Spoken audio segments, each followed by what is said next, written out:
y'all were paying attention. That's going to be on the quiz later this week. Now, just having some fun. If you did miss any of that, though, be sure to go over and check out youtube.com/SMITEPro. That's going to be going up sometime later this week if it's not already going up at some point this day. It's going to be a lot of fun. Watching the SPL continue to go through. Invade meta is back. Who knows? We'll have to see as the games do go through, because we got the Highland Ravens and the Gilded Gladiators as our next set of the day. It's J-Mac and Trelly joining me on the desk to get ready to break this one down. A bit of a breakout, at least for the Gilded Gladiators last week, Trelly. Yep. Able to find a win up against the Camelot Kings. Fell to their opponents immediately after. A bit of a tough weekend for them to go up. And now having a fight against the Highland Ravens, a team that we kind of heralded as being one of those teams that could maybe kind of break into that top three alongside some of those undefeated squads. Yeah, I believe in Waiting Room we said something along the lines of undisputed top three here for the Ravens, which is a high honor considering the uncontested 1 and 2, of course, of the Camelot Kings and the Oni Warriors. But in this matchup, I think, could be big for both of these teams. Both really need a win right now. Again, the Highland Ravens just came off of a rough week, and of course, the Gilded Gladiators. Sure, they were able to ride their high of beating the Camelot Kings, but they still need to find that consistency. So I think a big game for both these teams. And now for the Gilded Gladiators having to go up against the Highland Ravens. And one of the points that's been a little bit hurting, at least for the Gilded Gladiators, but has been seeing some improvement these last couple of weeks. Snoopy over in the mid lane at the beginning of the season was a bit of a rough patch for him, but coming in towards last weekend, definitely stepped his game up. He had a lot better positioning, making sure to get some of these crucial picks under his belt to try and really boost up and get his team going through. Always sided by Kyrmi as well over into the jungle. Really makes it such a kind of a dynamic 2v2 that we don't really get to dive in towards too much, mostly because Kyrmi is typically going off in other directions. But once Snoopy has been left alone these last couple sets, he's really been able to step his game up. Yep, I more than anyone was very overly critical of Snoopy earlier on. I think that he had a rough start to this season for sure. But given some space, given some control, especially when Kyrmi is able to facilitate Snoopy's playstyle, I think this 2v2 has looked really solid. And of course, the duo lane of the Gilded Gladiators as well, I've been impressed with. I think that Stuart and Inbound have been building up their synergy once again, which is something that this team definitely needs. They need a definitive lane that is going to be able to get pressure, at the very least not get put behind, and I think that's what the Gladiators have been working on more than anything. And because of that, it's been a lot of defending. It has been a lot of sitting underneath Phoenixes and trying to look for their moment, but I would argue that's kind of just the play style of the meta currently. If you get down earlier on, you don't fight for Fire Giant until it's EFG, and you just try to find your avenue back into the game. Snoopy has been playing very consistently, at least in the last 6 games, Trelly. 2 gods, Merlin and Agni, have kind of been the go-to, at least for this Gladiators mid laner, often giving up the other one towards the opposition. Venenu was went well, throwing that through, so often those two players kind of trading those 2 style of picks. So I wonder if today, at least up against the Highland Ravens, we see something kind of change up for this mid laner, if we see Snoopy go towards a different pick. Because we have seen that he has gone towards other picks in the past. I mean, the E set has worked out well for him. But I wonder if we'll see anything beyond just the Merlin and Agni today. I highly doubt it. This mid lane has become relatively predictable. It's usually the Agnis, the Merlins, and I guess Paul's playing Baba Yaga at this point, but not too much assuming that Marty's banned away. I would like to see a little bit of mid lane diversity, but at this point it has been a lot of, hey, if they're not going to ban away mid laners, why not just take the top 1 or 2 picks, because it's just so much safer for our team fight. Yeah, so far at least for Snoopy in this phase, it's been 10 games of Merlin and Agni combo and 3 between 3 other picks there. So seen a little bit of diversity, but mostly just those 2. But he's going up against Venenu, who has been a very diverse player in his role so far this phase. Agni, Opwash, Merlin, Thoth, few games on each of those. 1 game on Hera, Giannis, Morgan Le Fay, and Zeus. Has only seen a couple of losses on the latter half of those ones. The Hera and Giannis yet to find success for this player, but at least able to scrape out 1 win on just about every other one of his selections. So diversity, the name of the game for Venenu. So you never know what this mid laner is going to pick, and I think that's maybe the most important factor for Venenu, not only being a good player, but being able to flex so much in his role. Yeah, I'm going to backtrack a bit on what I just said. And okay. Yeah, the mid lane becomes relatively streamlined for most teams, but Ben has been playing a bunch of different picks, which makes it exciting.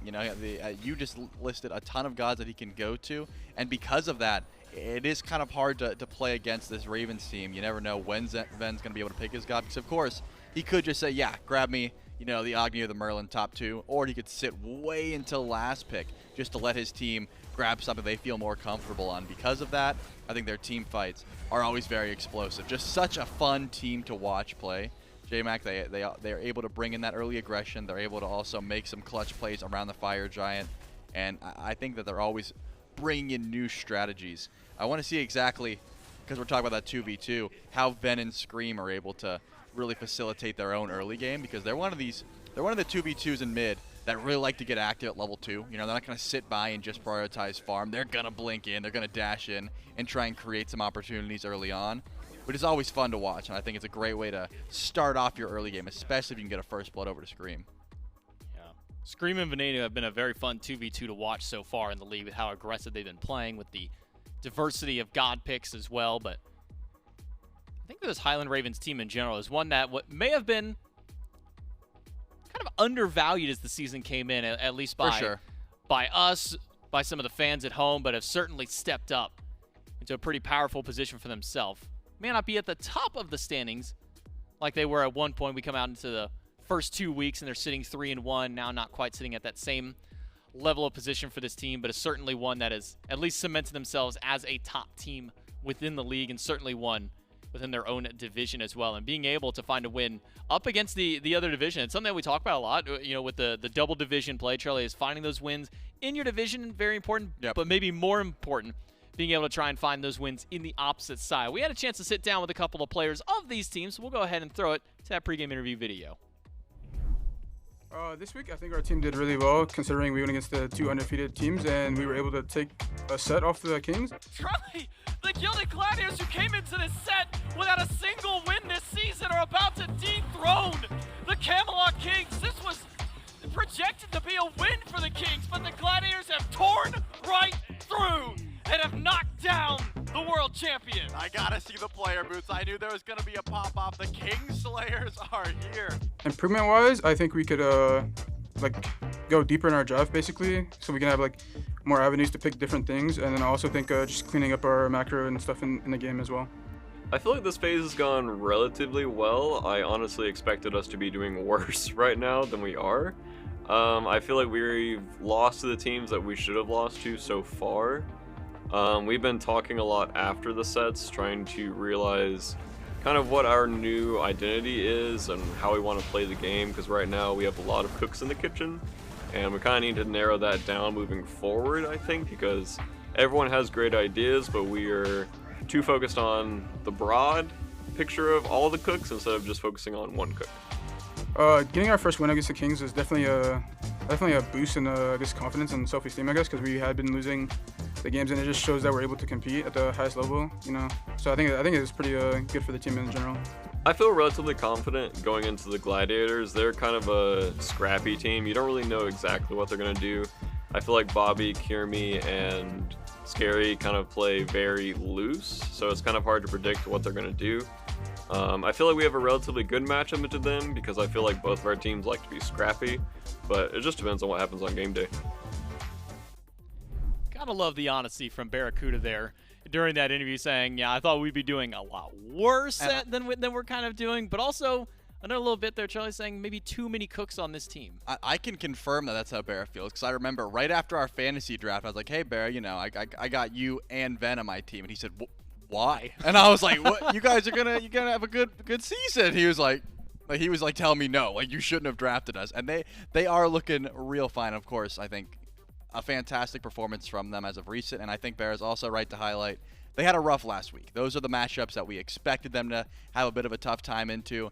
They got those losses. They're able to talk about it afterwards and learn from it, which is exactly what you want to be doing at a situation like this, especially going up on teams like the Kings and the Warriors. So that is very strong. Yeah, I mean, both of these teams, if I'm not mistaken, had to face off against both the Warriors and the Kings in their last week of play, and I believe only one of them even coming out with a win on that. It's the Gladiators up against the Kings. So now let's see how these two teams can face off against each other. And I think you're all right to kind of highlight maybe across the board. I also want to dive into Hurriwind, who's a player who, remember, stepped into the support role at the beginning of Season 9. You know, had made his transition from Season 8 as a mid laner, now moving into its Sports Season 9.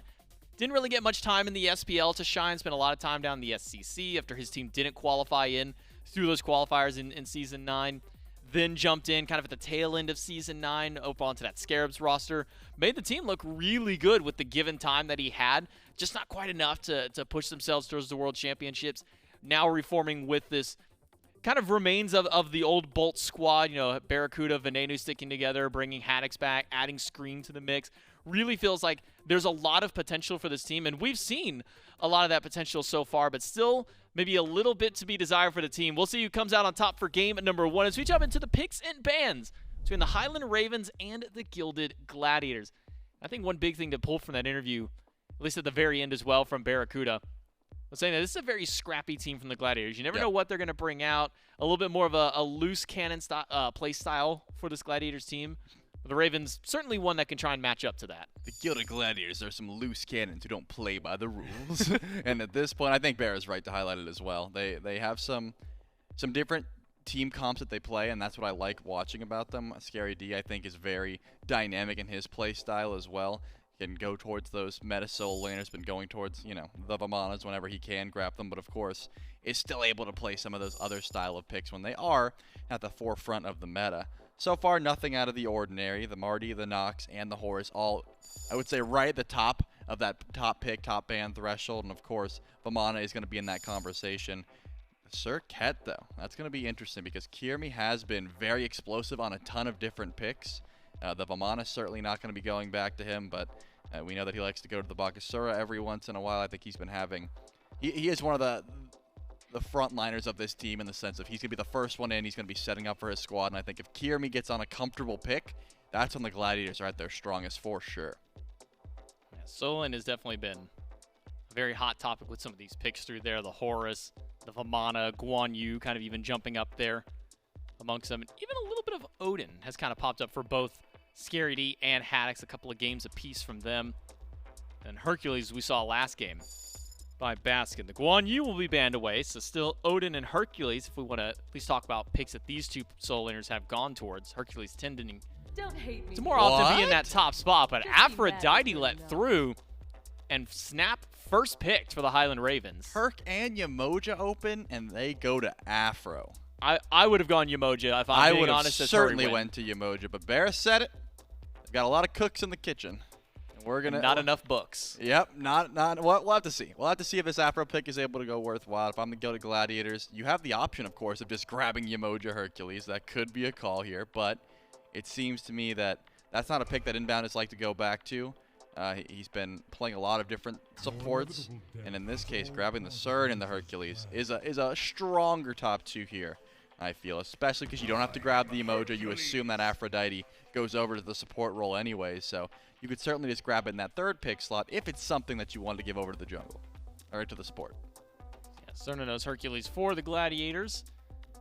No Yamoja picked up because they don't necessarily need it, at least in this top two for the Gladiators. So now Ravens. What will their selections be? What will we see out of Venenu this time? Has had 8 different god picks so far in the mid lane over the course of the first 3 weeks of play. Let's see just how many more he goes with this time around. But with an Aphrodite in the top means that there's a lot of flexibility to where this Ravens team can go with their selections. Do we see BaRRaCCuDDa go back to the Jingwei again? I know it's been a popular pick for him, at least as of recent, making sure to just grab something comfortable for him, something that works well, performed well in the crit style of meta. We've been seeing a little bit less of the crit and a little bit more of this shred style of comp. So Ram and double healer from the Ravens and double mage healer at that. I don't like this, not one bit. For the, like, you don't like it for the Ravens or for the Gladiators having to fight this? I don't like it for the Ravens, if I'm honest, but it is still, healing is part of the meta, right? Sustain is still extremely difficult to deal with. It's just, you're stacking a lot of it. And we're going to have to see what the Gilded Gladiators do to try and combat it. They have their options. They have the Odin Cage if they would like to go towards it, the Owlplash, of course, or just try and go for a Cursed Ankh. It looks like they're going for the third option, get some sustain of their own. They're from the Terra, which they will be able to grab. I'm curious where these picks go, though, because both Hell and Afro are usually played in support, but at this point, if I had to choose one, Hell is definitely better in mid lane, right? The protection share still gets so much more value sending over towards that support role. And what does that leave Haddix towards, right? You still have one more front line that you're going to need at the very least, unless Scream wants to go for a tankier style warrior that is going to help them out in the jungle. They are going for a ton of sustain, though, and it's actually the Gladiators who banned the Odin. Curious. I mean, Haddix does have a good Odin. I'm not going to say it's bad, and it does well into that composition, but it seems like a pick that the Gilded Gladiators certainly could have went to.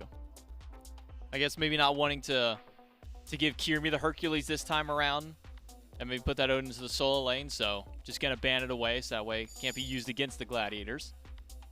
Hebo, banned by the Highland Ravens, knowing that that's been a pick that at least Snoopy has gone towards a few different times.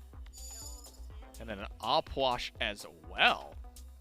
Opwash not really what I would expect, at least in Snoopy's hands, but I guess when you're running double healer, both of them not really able to fully control how those heals go towards their team. You have the more heal over time for the Aphrodite and the Hell. Could be a good counter pickup against them. And the Gilgamesh on the opposite side for the Gladiators. We saw Scream pilot that once before. So where does this leave now the Gilded Gladiators? They got their Hunter. They've got what we'll assume is their solo because of the bans that did go through, and then their support as well. So mid and jungle still left available. You imagine this is one where Kyrmi waits until that 10th pick to see what is picked before he makes his selection. Certainly could be the call. Tell me, do you think the Gilded Gladiators are worried about like any warrior picks? You think that's something they could be fearing here? Well, no, they already played the Warriors, so they're not to worry about them anymore. I'm just saying they banned 5 warriors, man. Yeah, it does seem rough. that they're putting a lot of pressure over towards Haddix, and of course Scream. The Yaga is actually going to be the pick there. I know I mentioned it in passing that Snoopy could go towards it, but I'm going to be honest, I didn't really believe it even myself. Snoopy really has been trying to grab his god very early on, and with the Merlin still available, I thought it would have been an easier grab there for the Gladiators, but looks like he wants some of that safety. He wants to be able to match some of the sustain the Aphro and the Hell are going to be providing. And he wants to just be able to stay back in the back line and do that good AoE damage.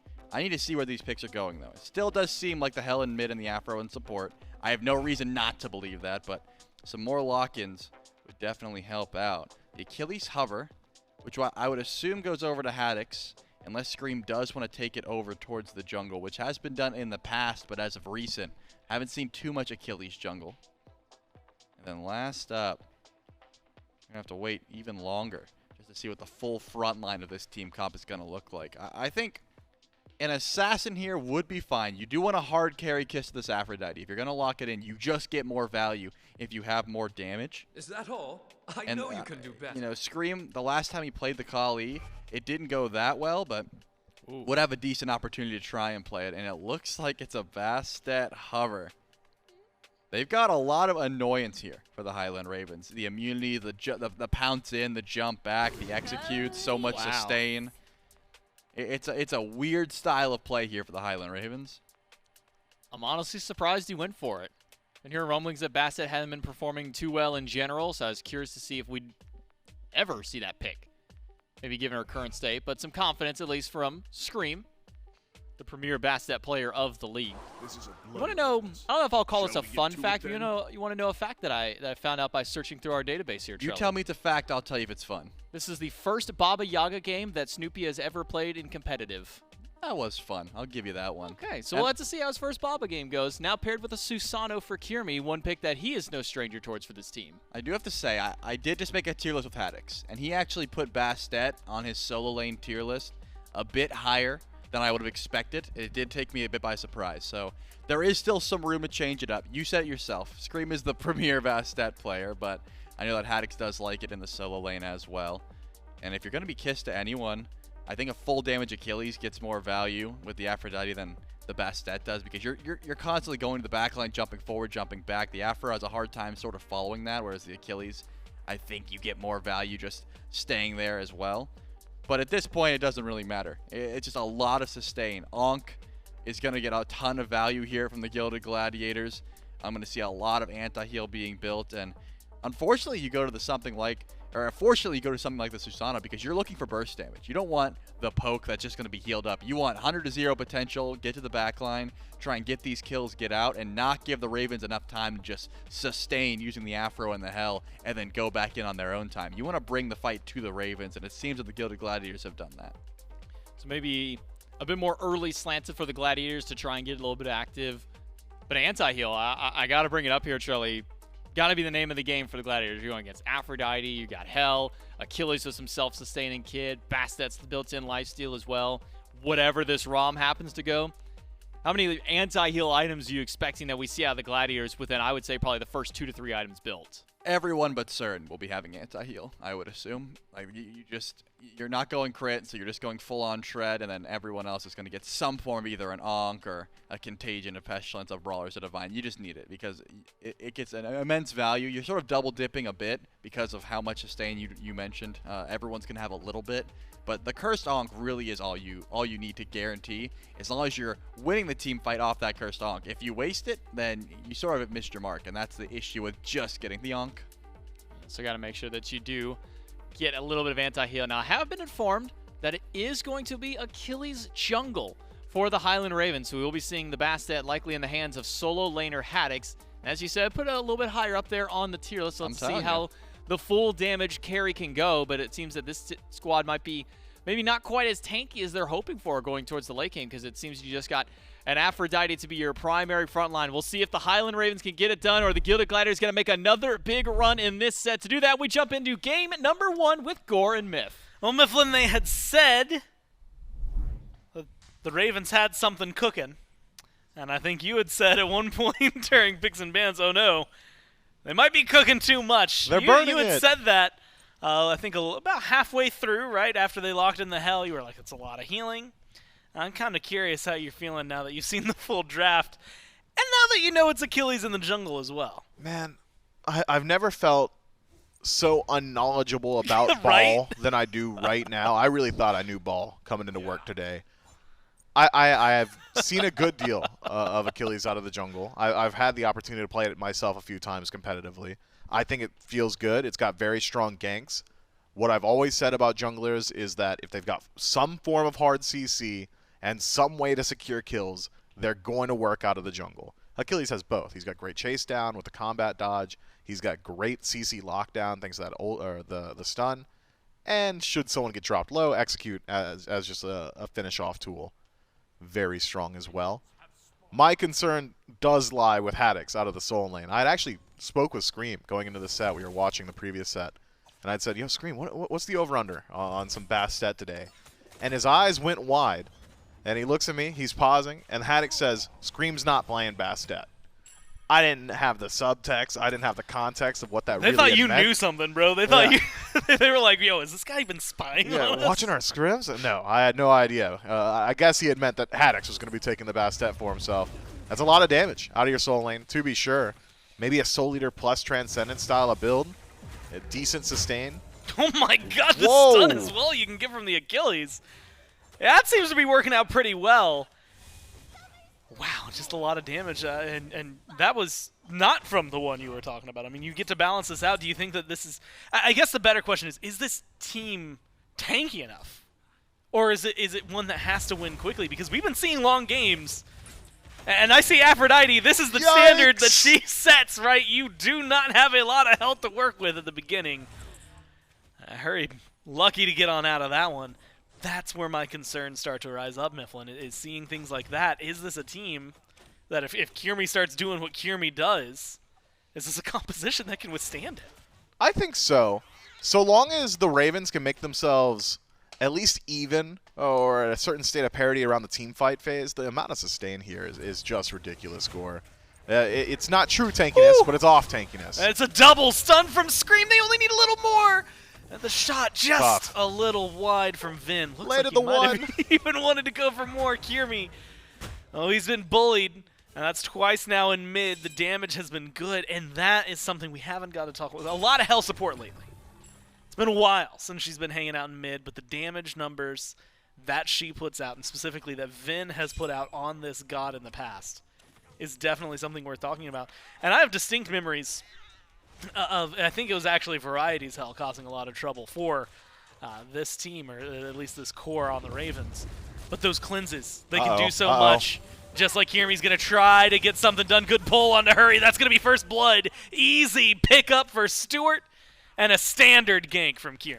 Yeah, you got to see that early game. Shutting down that Aphrodite becomes so much more difficult once she ticks over to level 5, so catching her beforehand an easy avenue to put the Gilded Gladiators in a good spot. Now it's up to Stuart and Inbound. I don't think you need to have Kyrmi continually rotating through the duo lane, at least not to deal with that Afro. Maybe if BaRRaCCuDDa gets a bit uppity in lane, can have Kyrmi come back through. But for now, I think he's done his job, and the Gilded Gladiators duo needs to do the rest on their own. I mean, the composition from the Gladiators, we've talked about the Highland Ravens now, and for good reason. They're the ones coming with something off-kilter, slightly I've seen all that off-standard. stuff. Yeah, you've seen all the stuff from the Gilded Gladiators, That but ain't we've new. seen it all for good reason, Gore. I mean, those are all just really good picks.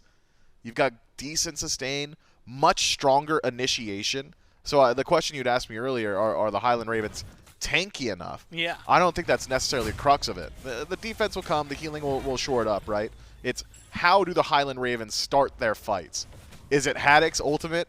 Is it a single target stun from Scream or Hurriwind every time? That's very difficult to play around, especially in the late game. Whereas the Gilded Gladiators, it could be a pool from Kyrmi, from Scary D, a multi-man route from Inbound. I mean, you've got ranged initiation from Stu to a certain extent with that Wild Hunt as well. So I think that's where the primary concern is going to lie with the Ravens is how do you start a fight if you're at an even state? From ahead, the fight starts wherever you can make contact. Unfortunately, hearing you say that, the only thing I can think of is the who's line. Like, hey, whose line is it just, anyway? Yeah, and it's words that you would say to start a fight, and it's, hey guys, you want to start a fight? You guys trying to tussle? Maybe that's something that the Ravens have to do is just walk up, start a fight. Like you said, though, difficult. Objective play as well gets interesting. This BaRRaCCuDDa has been pretty solid lately.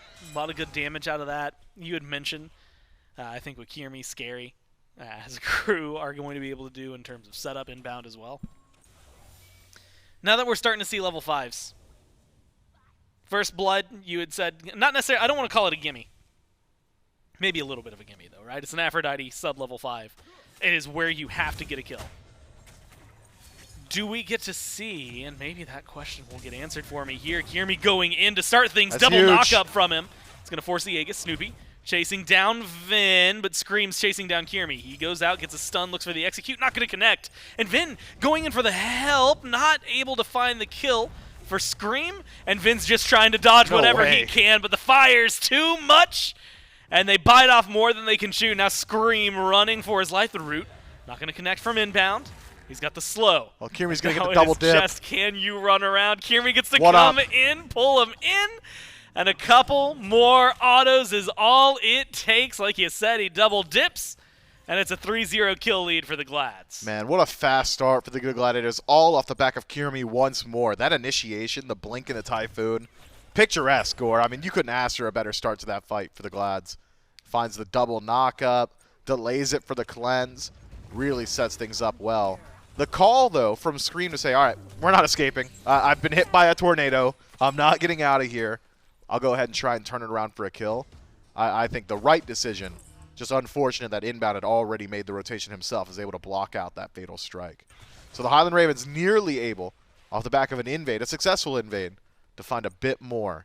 But it does leave now Kyrmi in a very good position transitioning into that mid-game state. Already a level lead on a god that should theoretically outscale an Achilles. Just does more damage having those standard assassin stat lines.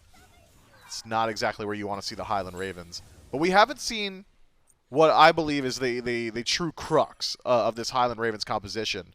And it's when Hurriwind attaches to Scream.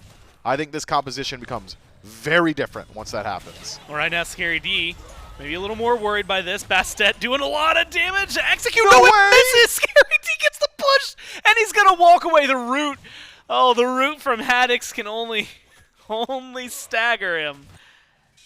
Oh, Scary gets to walk away from that one, and you have to beat yourself up about that. That's 2 fatal strikes. That could have been fatal for the Ravens. And instead, it is crippling in terms of what it has applied for them. And Mifflin, what felt like a really good start. I mean, Scream had some really nice damage plays early on. Now I'm starting to have second guesses. All right, he's going to land one ultimate, and And we're it's going to be gonna back on the absolutely insane. Achilles He's gonna get a train. triple kill with it. Yeah, you're right. It's not the end of the world for him. It's The definitely damage just a rough output's there. It's a rough start. Should he have hit the ultimate? Yes. And if he had, we're not concerned about it. I trust Scream to be able to find at least one throughout this game. You could also That's trust such a that, low bar. Oh, you could also trust that Haddix is just clowning Screammmmm right now. Oh, yeah, for sure. I mean, listening to those two bicker back and forth is one of my favorite dynamics in the league. Not only that, and it's also in like Haddix's like very chill Oh, voice. very monotone. Like, oh yeah, man. Yeah. You're gonna miss those. Oh, so like junglers are bad or what? Like maybe if you hit your abilities. Maybe next time I play Achilles. I already got the Bastet off you. Like, what more do I got to do? You know, stand up. Give me your keyboard. I could see Haddix playing with 2 keyboards at once. I couldn't. That's got to be impossible. Yeah, you'd have to find some weird tech to get that to work. Or a third arm. That's just impossible. A lot of damage, though, from him. And that's something I was thinking about. The Bastet in solo. The amount of times, I want to say, what, early Season 8 that we got to see this was absolutely insane. Of course, the one that stands out the most has been mentioned a couple times in solo lane. Nika playing it while they were qualifying again. Gets a pentakill over on left on this pick. Round 2. Yeah, round 2. Scary D Boogaloo. He gets a push onto Scream. Stun's going to be good this time. Pull back from the Bastet. Damage is there. You going to hit it this time? The burn opens it up. Execute is there. The heal is too good. Scream, maybe not looking too happy. Doesn't necessarily use the ult there that time, though. So forcing Scary D to play safe. Forcing out maybe some defense from him and to play under the tower. Trying to get Haddix ahead. Yeah, I mean, it's clearly a strategy that should work, right? Theoretically, Bastet's got the lockdown on 1 to make it simple. Cleanse to get through the stun, Hurriwind and Ven, just sustaining through every single bit of the damage here from the Gilded Gladiators. What a painful combo to play. Invade unsuccessful, by the way. I mean, that is literally you could do whatever you want. I'm not playing your game. I'm going to ignore your CC. I'm going to ignore your damage, and we're going to move forward regardless. That has got to be incredibly frustrating. But nonetheless, it's a low cost there for the Gilded Gladiators. Just an attempted green buff invade. One of the lower value buffs on the map.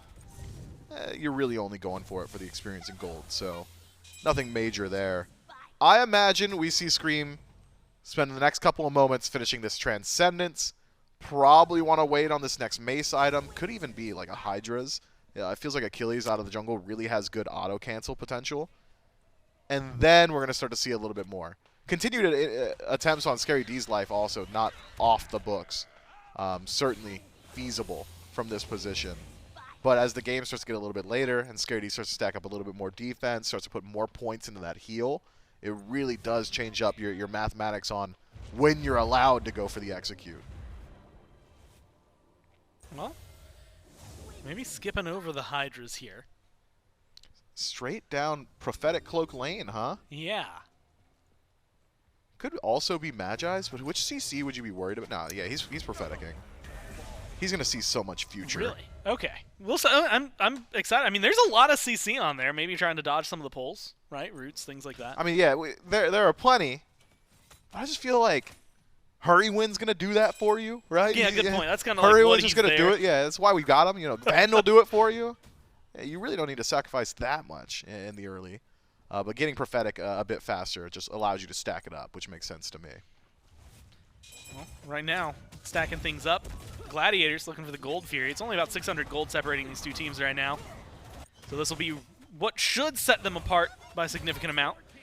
Gold Fury goes without contest because the Ravens are over there on the Pyromancer. That one, however, is not going down as easily. Scary D and Kyrmi are around here. They haven't leashed it. Hurry. Finally drops it. Jump in from Haddix. Gets a little damage. Snoopy's come over here. Gladiators take that one away. And it's a shot over the wall. An easy pickup. And that's a double objective scoop for the Gladiators. Man, so simple for the Gladiators. Handed the Pyromancer on a silver platter there. Kyrmi's ultimate through wall. Just too threatening. You needed to either dedicate to the fight or really hope that you win the coin toss. And it's a weighted coin toss for the Gladiators, considering that the Highland Ravens have not got a standard mage out of mid. And hasn't exactly gone down the full damage tree. Instead, Lotus in second slot means that your damage output, although good, maybe not matching a Typhoon. The Highland Ravens now significantly behind, but we've seen plenty of games this quickly get out of hand to this extent. 2,000, 3,000 gold. Yeah. Not exactly what it used to be in SMITE. At this point, I think experience the more important of the two, and largely even in that regard. Yeah, small level bump for Kyrmi, but that's matched by Hurry on the other side, so that's where, as you had pointed out, that number maybe equalizes a little bit. It is wild, though. I mean, 2,000 gold, like 12 minutes in, 2,000 gold, we used to be talking about that. It was not game-ending, but such a good spot to find yourself in. Now, if you're not 5,000 gold 15 minutes in, it's what are you even doing? We're going 40 minutes. Like, we got a little while. And so we'll find out where this is going. It is still a nice little lead, though. And I think we'll see it manifesting a lot of ward coverage from the Gladiators as of right now. And the ganks have slowed down from Scream. You were right, though. Prophetic, as well as now the fully stacked Transcendence for the jungler. Which means that we're in for maybe a treat. He's a slightly aggressive positioning alongside Hurry and Vin. And he's going to go for a little bit. Good walls from Inbound. Not only stopping any chase, but also blocking Scream off. It's going to be a very easy disengage for the Gladiators. They don't have to worry about this Achilles in the jungle. You know, Achilles is actually very good at stacking Prophetic, by the way. That Shield Bash, the first ability, surprising range. You don't need to hit the stun to get your stack. Tier 1 tower, this is going quick. Not only is the tower going quick, Inbound, his health bar gets shredded. Scream Yikes. has to use the ult to disengage. Here's going to be the Typhoon. Knockup is good. Hurry. Still you have to alive? imagine wants to save him, but the ult, it's already been used, and there's just nothing he can do. Snoopy, with a clean shot, is able to get that kill in the tower. Mifflin left standing. The dynamic healing duo connect again. Maybe this will be the push they need. They lose their jungler, and that's giving Kyrmi a little free reign to run around. He's over in solo, giving Haddix some trouble. Yeah, now Haddix has to just give up his blue buff. Great timing from Kyrmi once more, who has been the silver lining for the Gilded Gladiators more often than not. 3 out of 4 affected kills, starts things off well, has a lead over Scream. Kyrmi looking very good here in game 1 of this set. But the gold lead hasn't moved, has it? It's 2,000, largely maintained. Pretty much the same. More significant, the experience is now starting to join it. We're now cresting that 2,000 mark there. You're starting to see that really around some of these mid laners, about a level there, level out of the jungle. Scary D's nursing about a half-level lead as well. Stu, who has been inside his tower for the whole game, seems like he had chosen to be there. BaRRaCCuDDa has pushed up, but Stu doesn't seem like he's under too much pressure, also benefiting from a slight level lead. This all does lean itself towards a Gilded Gladiators aggressive push into the Oni Fury. 2 seconds till it respawns, and already Kyrmi and Inbound hovering nearby. I wonder though, do you have the resources on the Gilded Gladiators to stop all this healing in an actual team fight? Charlie had called it out on the desk. Onk's really all you need, but you got to make it work quickly. Onk's already finished for Inbound. Keep your eyes on that relic. That's a major indicator of the Gilded Gladiators team fight presence. If that relic is down and the Highland Ravens are still 5 strong, good luck keeping them away from being 5 strong, right? Good luck knocking down that first target. Grouping from the Ravens, this time for the Oni Fury. Last objective didn't go the way they wanted to. Scream looking to be the one doing the zoning. Haddix as well. They've got the damage potential. Oni Fury dropped. And Haddix caught out by Kyrmi. 2-level difference between the two assassins. They're going to fall back. Good pull from Scary D, and the boulder as well keeps Hurriwind falling back, but the healing is still there, Mifflin, and it's working out well. Snipes coming down from BaRRa. Scream loses his life. One more shot is all they need, but BaRRa has already used all 3. Kyrmi low, the Gladiators.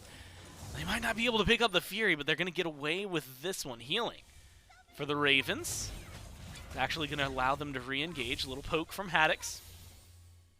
Despite losing their jungler, and maybe arguably losing that fight, they have the healing necessary to sustain through it. They're going to lose the Pyromancer on the right-hand side, but they'll get themselves the Oni Fury, which was their target to begin with. It was, but look how far up they are in mid. The Gilded Gladiators could have Haddix on their heels. Haddix, no access to ultimate, means that he'll just have to let this one slip away. But the fight could very easily drift towards the right-hand side as well. Kyrmi, Scary D, both low. Haddix hovering in the jungle. We'll check his blue buff first. Unfortunately, he's still there. Instead of the invade, this time the Gilded Gladiators had eyes for the structures. Will knock down the Tier 1 tower. But in doing so and leaving the blue buff available, essentially leaves a bit out there for Haddix. Okay, go to your blue buff. Don't look for us. Had he realized Kyrmi was so nearby and so low HP, maybe could have potentially found the first kill of the game here for the Order side. Gold, it's not moving a whole lot. And these team fights, we're starting to get to the point now where that healing is really becoming an issue. The Ankh goes off there, and fortunately Scream does die. But so quickly did Ven and Hurriwind get back to 100% HP. That's why we see the objective go their way. The Gilded Gladiators do not necessarily want Pyromancer. It still is a consolation off the back of a alleged team fight win. Keeps them pretty much right where they were, right? Gold lead, 3,000-ish, just a little shy, about 2,800. 3,000 experience, so you keep highlighting that one. That number slowly but surely crawling towards the Gladiators.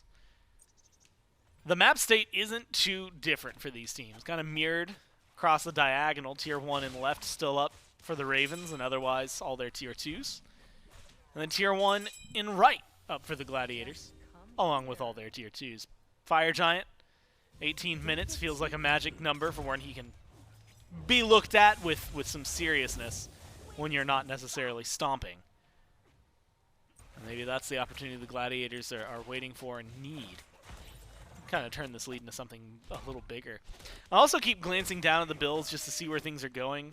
Scream, you know, kind of a lightning rod for some of those, as well as Haddix.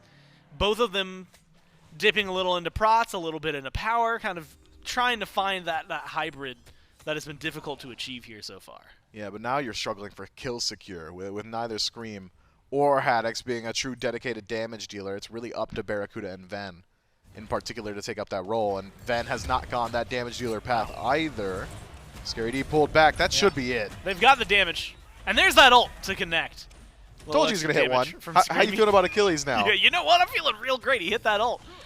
We'll see, though, if it can maybe turn into something bigger, because here's the Gladiators. They're waiting. Kyrmi tries to get a pull, tries to get something big going for his team. Damage onto Scream's been solid. Snoopy splashes some out there. Typhoon, the ult. Used too soon by Hurry. The healing is still there, and Scream gets to walk away. Kyrmi pulls in Vin.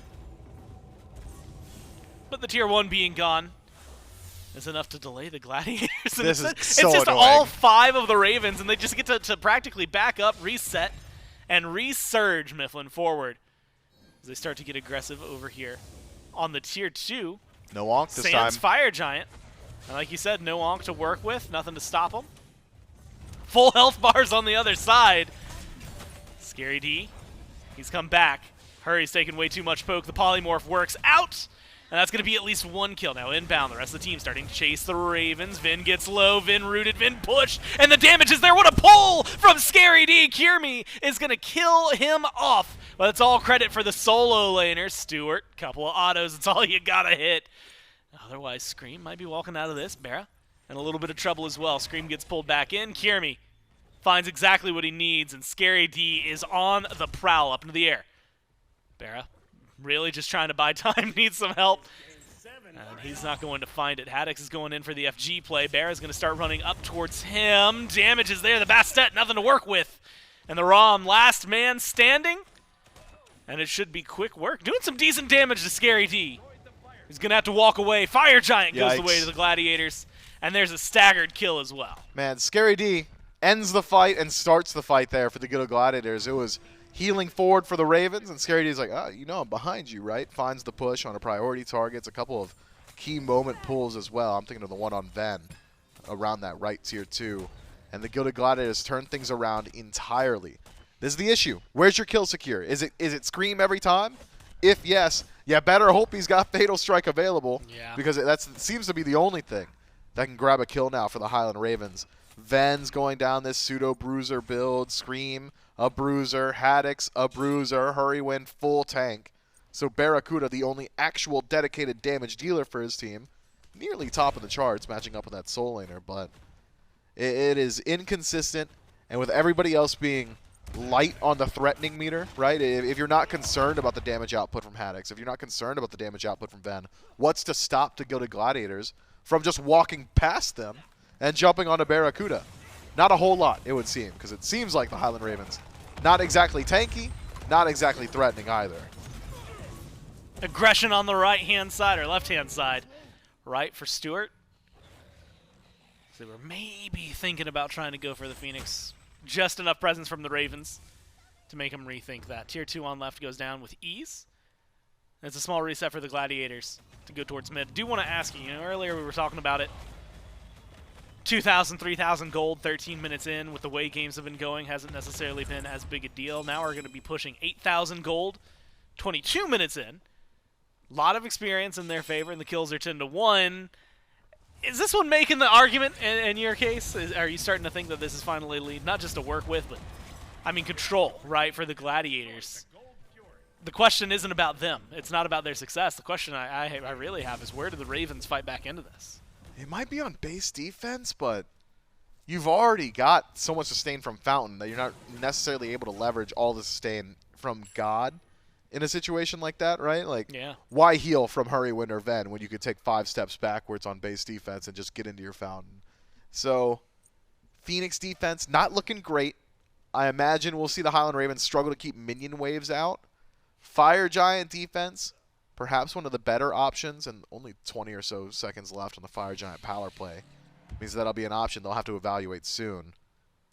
Fight back, deal with the front line maybe?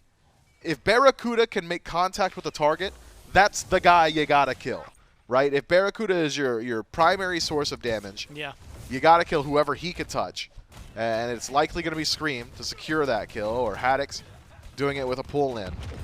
Just allowing BaRRaCCuDDa to continually sink autos into him. So likelihood of it being Scary D or Inbound, I think pretty high. But all the while, Snoopy's going to be shooting out damage. Stu, Kyrmi, the exact same. Kyrmi with a little bit of CC as well. Those Typhoons have been detrimental for the Highland Ravens. As always, it does come down to play on field. If anyone steps out of line, it throws your analysis out the window a bit. But I think the Highland Ravens need to play a deal with the front line, then deal with the back line style of play, because the dive just isn't there. And not a lot of opportunity. I mean, Haddix, as you had mentioned, maybe would have been the one to do it. Doesn't seem like he's going to be the one. Double stun from Inbound in the jungle. Doesn't have the follow-up right now. He's just causing a lot of trouble. And kind of laughing at the damage being dealt back in response. Vin and BaRRa, they're up on left, split pushing a tier 2. Trying to expose a Phoenix to maybe get a conversation going for their success rates. They're going to get that one, no problem. BaRRa, in fact, is going to keep pushing. 5 members of the Gladiators step into the Phoenix line. Half health already. Haddix jumps in, trying to spread a little burn. BaRRa's going to get the bird, no problem. Now it's up to his team to defend to make this a positive play. Damage is still there, but the CC is still lacking. The healing only doing so much. Muting the boulder, though, and that's a big start. Typhoon gets the knock-up, gets the clear. Gladiators get the mid-Phoenix. BaRRa gets the left. Stu force uses beads. Ultimate connects from Haddix there. Actually weaves the bullet through the front line of the Gilded Gladiators. So Phoenix for Phoenix trade. Oh, man, the more valuable Phoenix taken by the Ravens, but the Gilded Gladiators have such an advantageous map position and lead that it might just be all that it takes. The Highland Ravens, though, they're on the chase. Don't let the Gilded Gladiators reset. Catch them slipping. Scary D slowly getting burned. Execute not going to connect. And it's not going to get things done. Snipes only so good at this point. That's got to be fire, right? BaRRa might be able to get a little bit of damage out there, but like you said, they get the reset. Inbound. Snoopy and Stuart all going to stay around. Haddix should spot this out. Misses some of his damage. Fired. Kind of a slow burn. Scary D is teleported back in. They might not be able to do this the way they wanted to. Stuart, though, is getting burned down. This is the opening. This is what they need, but they aren't getting the kills. BaRRa fighting Scary. Scary with the bother takes them out, and that's the turnaround. The Gladiators, he's still walking. He's still moving, and Haddix has fallen down. The Gladiators are taking him to town, and they are winning this fight. 3 gone, the healers left, and what are you gonna do about it? Inbound Kyrmi and the rest of the Gladiators chasing them down with the Phoenix exposed Mifflin. 1 more kill is all that stands in the way. They might not even need it. Walk it in and take game number 1 from the Ravens. Yeah, the Ravens, they overcooked it, Gore. Those P's and B's burnt to a crisp, man. There's just no damage in this comp. Ideal situations, everybody landing everything, nobody dying on the Gilded Gladiators. Maybe things are different if the first 2 executes of the game actually connect. Maybe Scream transitions the build a little bit more damage-centric. Felt like he had to go protections because of how the early game had gone. But if your composition is so contingent on the first 5 minutes being perfectly executed, Yeah. I'd argue you should probably do a better job in P's and B's. Yeah, they did a lot in those first few, but like you said, fall flat. And then from that moment, I mean, we saw that one missed ult on Scary D, and that doesn't feel like it's the end of the game. But a harbinger of it, I was going to maybe. say, I don't think we got to see anything really after that kind of opened up the doors. Meanwhile, the Gladiators, Scary D's getting like 2-man pullbacks. You're getting great ults from Kyrmi. I mean, nothing but praise that can be heaped onto the way they play game one here. And then, of course, I have to give Scary D even more credit. That teleport in to the back line, he just gets to immediately run at BaRRa, and nobody was there to help the one guy that was dealing damage. And so, unfortunately for the Ravens, that one is a quick ender for the Gladiators. Despite how long we've been seeing some of these games, the stronger comp maybe wins out. We'll see whether or not the Ravens keep cooking up some weird things, or maybe they go back to something standard in Game 2. We'll just find out right after this.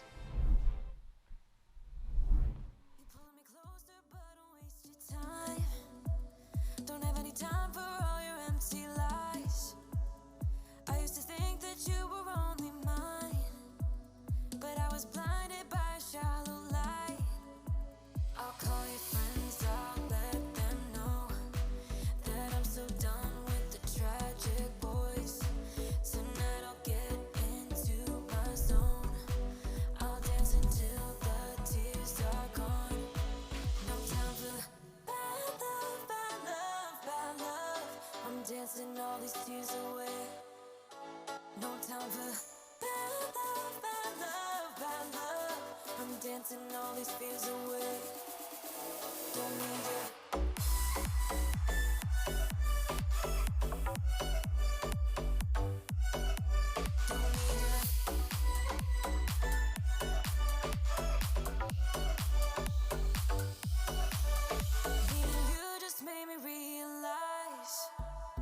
All the things I used to sacrifice just to please you, just to call you mine.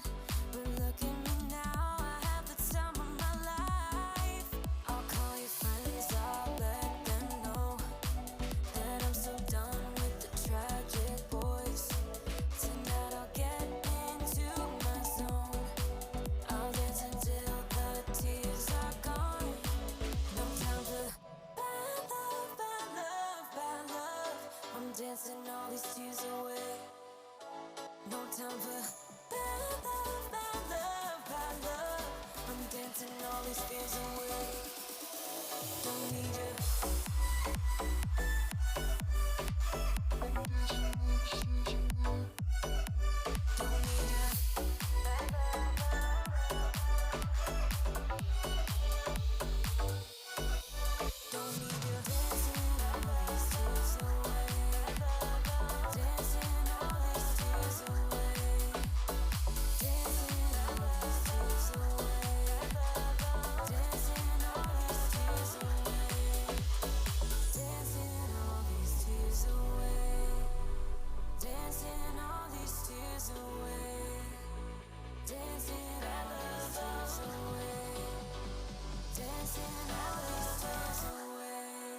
Time for bad love, bad love, bad love.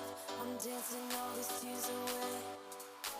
No time for bad love, bad love, bad love. I'm dancing all these fears away. Don't need you. Bad love, bad love, bad love. No time for bad love, bad love.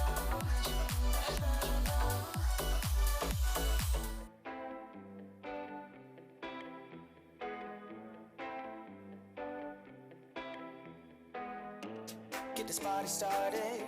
I got the music playing loud. How you like my outfit? I have to say I'm kinda proud. I got my dancing shoes on, and I'm feeling dangerous. Let's get this party started. Yeah, we gon' be adventurous. We went to the club like we always do. This girl caught my eye, said, how do you do? She said, I am not interested, thank you. Then she left the room. Bartender. I'll have the usual. Give me the usual. I'll take the usual. I'll have the usual. another usual.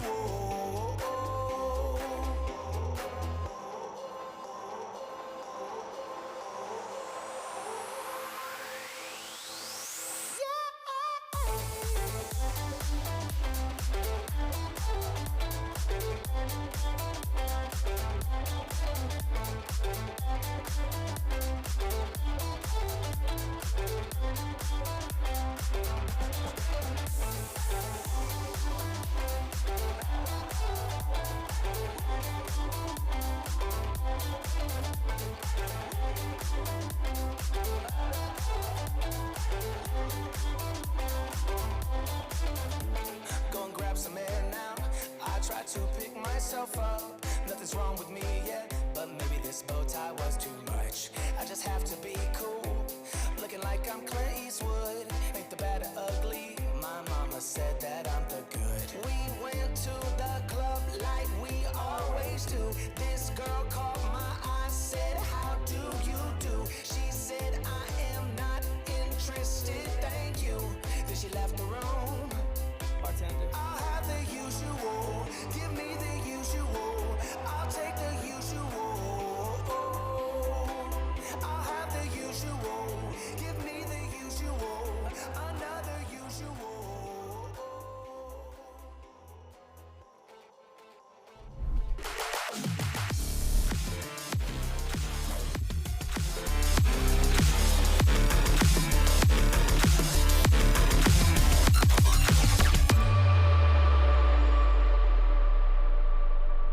Gilded Gladiators come out on top in game number 1. So if you've been waiting for their breakout chance, now is looking to be a perfect time for the Gladiators as they steamroll over the Highland Ravens in game number 1. If you want to support the Gilded Gladiators and invest in some Gilded Gladiator stock, jump yourself over to our merch sponsor, Skulls, and buy yourself a Gilded Gladiators jersey, hoodie, t-shirt, or whatnot. Or if you just want to buy any of our SPL apparel, thanks to us again by our good friends over at Skulls. You can go to shop.hi-rezstudios.com/SPL and pick up any of the merch from our 8 teams, as well as just some of our general SPL merch that we do have out there, some of our lovely t-shirts, hats, anything like that available to it. So thanks so much to Skulls for rejoining us back in Season 10 of the SPL. Congratulations to the Gilded Gladiators for jumping into a game of SMITE and absolutely just rolling through. I mean, Trelly, game number 1, just a slaughter for the Gilded Gladiators. Ended, I believe, 16-1 at the end of the game. Early game started off not so hot for the Ravens, and because of every one of them building so tanky, they just couldn't deal any damage to the Gladiators, and they just couldn't survive these fights. Yep. I wasn't a fan of the draft from the start, and I didn't try to hide that. I wasn't a big fan of the Hell Afro combo, but they didn't get picked into these direct hard counters, so I was like, all right, maybe it can work. And then everyone but BaRRa built extremely tanky. It was just they had no damage. They had a bit of healing, but it doesn't matter when you're behind. It just, I don't know if this comp worked in scrims or what. Again, and if Scream gets off to a better start and he lands some of those ultimates and, you know, maybe he gets ahead, it's a little bit different. But it just did not seem like this comp had any way back into the game. Once they got behind, they had one chase down opportunity where the team fight was a bit split up and they were able to run in and try and fight towards that last Pyromancer. But it just wasn't enough. It did not seem like, once the game started going a little bad, it just went a lot bad. I don't think the Ravens really have much to go off of here as far as what to improve. I would just throw the whole draft away. Yeah, maybe you start back over for the Highland Ravens, because it did not go well for them in game number 1. Only finding, as mentioned, that single kill, and just the turnaround from the Gilded Gladiators really stepping up in this one as well. Kyrmi on the Susano has been a pick that he has gone to multiple times so far this year, and has always looked good on it, even if he may not have had the most successful at the end of it, you know, maybe not finding a win in the game column. Kyrmi has always been one of the ones up top as far as KDA is concerned on this pick. So maybe at least if you're the Ravens looking at something that could be something to take away maybe in the second phase of the bans out through there. But an 0-0-11 for Inbound to start this out. Undying for 4 of the 5 players on the Gilded Gladiators because of that. Scary D died once. Yeah, Scary D died once. That was pretty cool. That was cool. But unfortunately, it was multiply that by 16, and that's how many deaths are on the other side for the Ravens. So only able to find the 1 kill to start things out. A lot of healing for Venenu and Hurriwind. I mean, 15,000 between the two of them.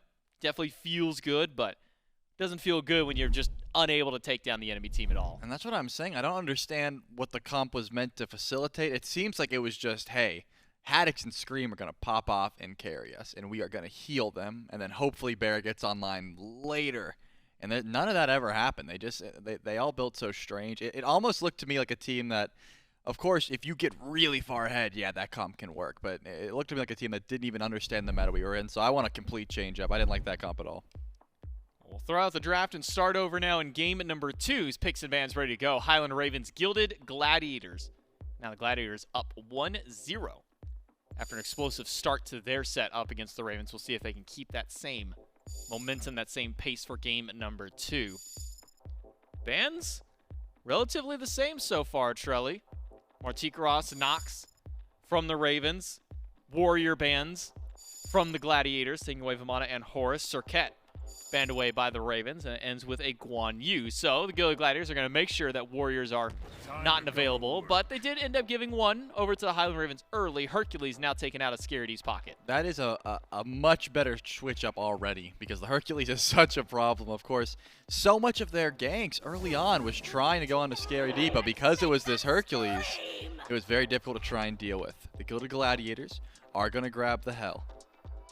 We did just see it in mid, but for my money, I still think probably going over towards inbound in the support role unless we see even more healing coming through. But I think Haddix gets to do infinitely more on the Hercules than he was able to do there on the Bastet. Some great poke damage, but the Herc is just, you know, top of the tier list for a reason. He is extremely oppressive in lane. We talk about maybe attaching a carry for Aphrodite. How about a Hebo, Trelly, to round out the top 3 for the Highland Ravens? Meanwhile, Hell, Cernunnos on the opposite side for the Gladiators. And a good first look at Yaga, at least for Snoopy. His first competitive game on the God, gets a win, goes 5.5 on the KDA. Great way to start out on that pick. Not sure if we'll see him go back to it immediately. Still with some of his top picks available, such as things like the Merlin, the Agni, still up for grabs. But where the Gilded Gladiators go now, you got some sustain with Hell, you got some decent CC and single target damage with Cernunnos. Very early, says the Gilded Gladiators, they'll pick up Odin in their top 3. And it's a great pick into all 3 of those characters. If you don't want to worry about the knockups of the Hevo and the Hercules, and you want to make sure you've got these immobile gods that are getting trapped in the cage, sounds like a good start so far, but my question always becomes, what are you trapped in the cage with? So far, some Cern damage if the Hell is going mid, some Hell damage if the Hell is going support. Not much in that regard, so I'm going to need some more AoE burst damage there to try and follow up on the cage, but it's just a good matchup here into the Herc, the Afro, and the Hebo.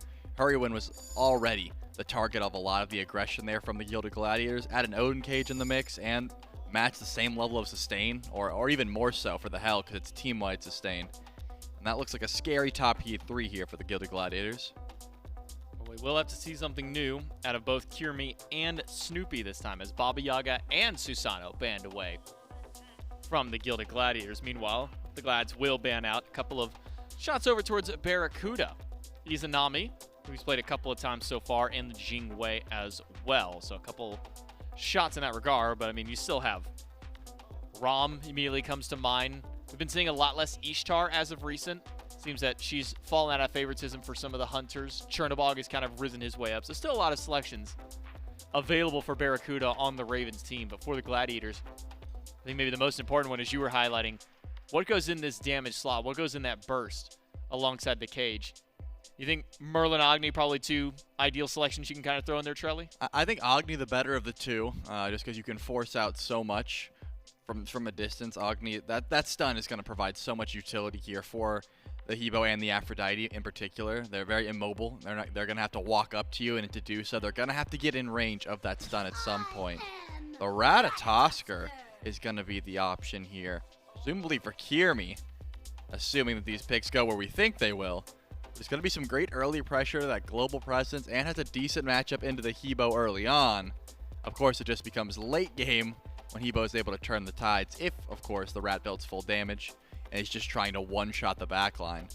But I do like that early pressure. It makes it so you're able to get very active, and this is what I was talking about. We saw the Hell in mid, and now we're seeing a Yamoja hover, so possibly Ven wanting to take that Afro mid. And I gotta say, because I talked about it in game number 1, you know, there's a reason these mages aren't being played in mid right now. The protections that you gain are just a little bit more strong. The jealousy buff, everything about Afro's kick is just a little bit more supporty at the moment.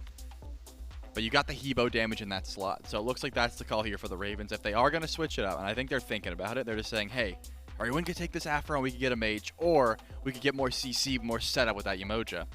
They've got the Hebo. And that's where they were missing out of. They missed out on a lot of that magical burst damage in game number 1 because Ven decided to build tanky, of course, and Afro was building tanky, and then Haddix and Scream were both building tanky. This is a different draft entirely. So, if this Yamoja is locked in, Aphrodite to mid, Hebo to jungle, Hercules still over at the solo lane, so we need to see what BaRRaCCuDDa ends up going for his final pick, though. They were taking a long time on the side of the Ravens to decide if they do want to go through with this Yamoja. At the moment, does not seem to be so. A Loki hover, which we have not seen yet this phase. It'd be his first time played, and going in Scream's hands. Let's see how it performed there. It's going to be a bounce back and forth while these two teams try and figure out exactly where they want to go. Imagine for BaRRaCCuDDa, it doesn't necessarily matter too much which hunter he wants to go with, but Cliodhna will be the final lockdown now for the Highland Ravens, and then a Ram to round out the draft. So it looks like they were debating on, hey, is this Afro going mid? Is this Hebo going jungle? They decided, no, they're going to just give the Aphrodite over to Hurriwind. Ven's going to take the Hebo mid, and then just give this Cliodhna over to Scream. Not much early pressure here from the Highland Ravens. It really is just Hercules. The Rama Afro not going to have a good time in lane. We saw that already in game number 1. The Hebo and Cliodhna are going to be fine, but you don't want to get active up against the Ratatoskr. Just so much damage can come the way of that Rat.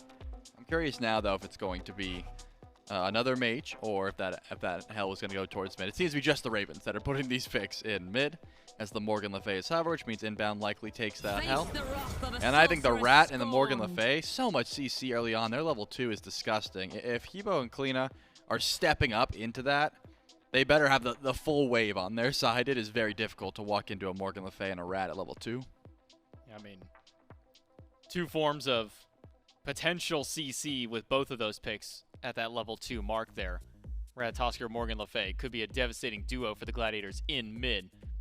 Maybe talk to me, though, about the kind of the slope of play that comes through for these ones. You know, how does this composition for the Highland Ravens kind of transition throughout the game? Is this one that has a really weak early but gets really strong late game? Is this one that kind of has that even spread throughout the game? Kind of talk about the momentum and the pacing of this Ravens team. Yeah, I would say very weak early game. Does get extremely strong late game if you're able to get the Hebo and the Aphrodite kiss, the Hercules setup, as well as the Cliodhna in the walls and the Rama hard carry.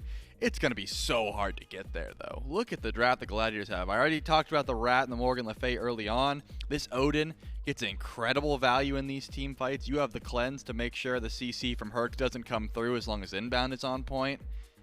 I mean, if the Ravens were trying to... If this was the Ravens' best effort to not get 2-0'd, they are really confident they're getting to late game. But, as you mentioned, maybe difficult to get to late game Very against what difficult. the Gladiators have. So, does that once again kind of put it back in the ball back in the Gladiators' court here? You know, last game is one that they needed to get off to an early start with. Yep. They did do just that. Is that a similar situation now where the Gladiators can't wait till that late game? They need to be the ones to make the proactive early plays. I don't think the Gladiators have to end before late. They still do have some good late game damage as well, but the Odin falls off, the Rat is going to fall off. You're really counting on your carries to do the heavy lifting if you get to that point. They should be finding early leads, and I would say they're misplaying if they don't. And then, of course, like I said, you're letting Afro and Hebo and Cliodhna get to that late game. It does just get a little bit too scary. Yeah, it's going to be maybe difficult for the Highland Ravens. As a tough game number 1, maybe just as tough of a game number 2. I mean, as you say, very difficult early game, not a lot of damage out there. Still will have their natural tankiness with Hercules. Should be fine over in the solo lane. But maybe for the Gladiators, you know, if you try and get active on this Ratatoskr, is that mid lane probably your best priority to try and get some early kills, Trelly? That seems to be the call. I mean, if you're going to go Blink, Kyrmi has the option of just finding Hebo in the jungle. Even the Cliodhna doesn't have a great 1v1 into Rat early, especially if your one gets silenced or stunned out. You don't have that much damage to try and return. Cliodhna really does want to pay passive until she gets her ultimate. Not too much real fight mechanics. We'll have to see if the Highland Ravens can bring this one to 3, or the Gilded Gladiators going to find themselves a 2-0 to start off their weekend. Well, let's jump right into game number 2 and find out. Well, thanks so much, J-Mac and Trelly. This one's going to be an exciting one. Trelly, Mifflin doesn't seem to be, I'm going to say, too stoked with the way the early game for the Ravens is going to go. Seems to think that they need to hold on a little longer if they want to try and push this and stop this from being a 2-0, which does bring me to a very interesting interaction, which is Kyrmi walked by and asked me if I was okay with this one going 3, which does not instill a lot of confidence in him. And then Inbowned says, don't worry, I got you, implying that this will be a 2-0. So it was a very weird dichotomy to get from 2 players of the same team. And he's on the Ratatoskr. So I guess I'm going to ask you, are you on Team Kyrmi or Team Inbound for this one? Is it a 2-0 or are we going 3 just based off what you see right here before we get into the game? Yeah, I mean, these drafts are interesting. I'm not sure I share Trelly's concerns with the early game of the Highland Ravens, because I'm looking at the Gilded Gladiators. I'm like, who's getting it started? It's got to be Kyrmi. Haddix is not getting soloed by an Odin. That's just simply not going to happen. I don't imagine Ven's getting soloed by Morgan Le Fay. And Hurriwind maybe falls last game, but the displacement of Ratatoskr as opposed to Susano, much lower. So I don't think Hurriwind's going to have the struggles in lane either. And then the ADC matchup, I mean, it was a snooze fest, for lack of a better term, between the two. BaRRaCCuDDa tries his best to pressure in the tower. Stu sat in the tower. You know what I mean? So he just hung out. He hung out there. So I don't see where the concern lies, unless it's legitimately just right here. Well, Vin Kyrmi takes might a lot be dead. of poke. Good knock up. Scream has to find the last couple of hits. There it is. Vin might be dead. Gets the first blood. And that's exactly what the team needed. Snoopy's relatively low as well. Can't even step up too far without being in the danger zone from Vin. Look, all I'm saying is, Kyrmi, you say, are you okay with this set going 3? And then he gives up first blood. Maybe a little suspicious. Some insider trading. Did you put some money on this game? No. I don't have enough to do that. Yeah, me either. You're still recovering from that $5 bet with chat. And it's been years. Yeah, I'm going to be honest with you. I'm surprised I remembered that. That came out of somewhere deep in the dredges of my brain. You still waiting on your 5, huh? I mean, Must at this point, be. we've probably traded 5 back and forth 1,000 times. Right now, they're trading damage back and forth in mid. Vin, Kyrmi, Snoopy. And Vin is able to walk away pretty happily here. Hebo with first blood is not typically a good sign for the other team. I mean, this is a guy that the more he gets online in terms of items, the better he does. The question I have for you, though, is he's gone away from the do more that I've kind of gotten used to seeing. Like, and admittedly, that's been in the jungle maybe for the move speed, but do you think that it should have translated in mid, or do you not mind the change up? Seems like a lot of mid laners have completely foregone Doom Orb in their builds. It's an expensive item. You can get your penetration elsewhere. Movement speed's more of a luxury than it is a necessity. For mid laners, that is. We need it out of the jungle. Stop touching my speed buff. There was true malice in your eyes. Like, no, I actually saw sure. them flash red for him. Yeah, I need my movement speed. But mid laners, I mean, Spear of Desolation into Ratatoskr does largely the same thing for around a similar cost. And it scales better into the late game. So I'm thinking that's probably the avenue Ven's elected to go down here. And I'm not going to argue against it. First blood for Hebo, of course, phenomenal. Getting that ultimate available not only gives him more kill potential, but also even more safety. So a lot of potential there. If the Gilded Gladiators want to shut down Ven, they've got about a 40-second window here to do it, I think. But Morgan Le Fay really relying on her own ultimate to put out the majority of her damage. It could be a struggle, I think, to find the opportunity to catch out Ven, who has ticked over to level 5 before I finish my sentence. So now with Crushing Wave as a response tool to through the Cosmos from Kyrmi would make it even more difficult for this Ratatoskr to get involved. Whereas Scream, on the other hand, Cliodhna, I mean, throw out a veil behind Snoopy, and he's going to have to walk through it if he wants to retreat to his tower. So good slow potential, great damage output, and the unreactable CC that I always talk about for Morgan Le Fay, the self-peel. Yeah, it doesn't work against Scream. He's going to start screaming, and it makes him knock-up immune. So the self-peel there for Snoopy, taking a bit of a hit to that's efficacy, means that it could restrict where Kyrmi's allowed to stand or even where Inbound's allowed to stand in some of these fights. Scream, speaking of which, shows up over here in solo. Good damage onto Scary D, but not a lot connecting. There's the Odin. Never mind. Not able to get the stun off. Doesn't have a lot of mana to work with either. I thought he was going to cage. And they get a second kill picked up. Like you said, no cage. That's a 1,300 gold lead. The Gladiators. A far cry from last time around, and very specifically, I was going to highlight in duo lane. No kill onto Hurry super early on like they were able to get in game number 1. Not even a blink from the Ratatoskr over there, and I mean that physically, not the relic. So it has definitely been maybe a little easier for BaRRa and Hurry to just exist, although I say that as BaRRa's getting pushed onto the tower. Still, you get a good couple of assists here. If you're Scream, a kill to Haddix, a kill to Vin, and it's a nice early game start for the Ravens. It is, but this gold, not so crazy. Not just yet. I don't believe in a gold lead until it crests 6,000 nowadays, so that's where I'm at personally. Experience certainly the more valuable of the two resources, especially at this portion of the game. Neither side has got a significant lead in that department. Maybe about a half level for Haddix. Over in the soul lane, Scary D actually forced to teleport back. Is already out of potions, just about 2 left in the chalice, but no mana to play with until Kyrmi's able to knock this one down. This is a lane now that Haddix should just get the better end of. I don't see much comeback mechanics for Scary D to find equilibrium.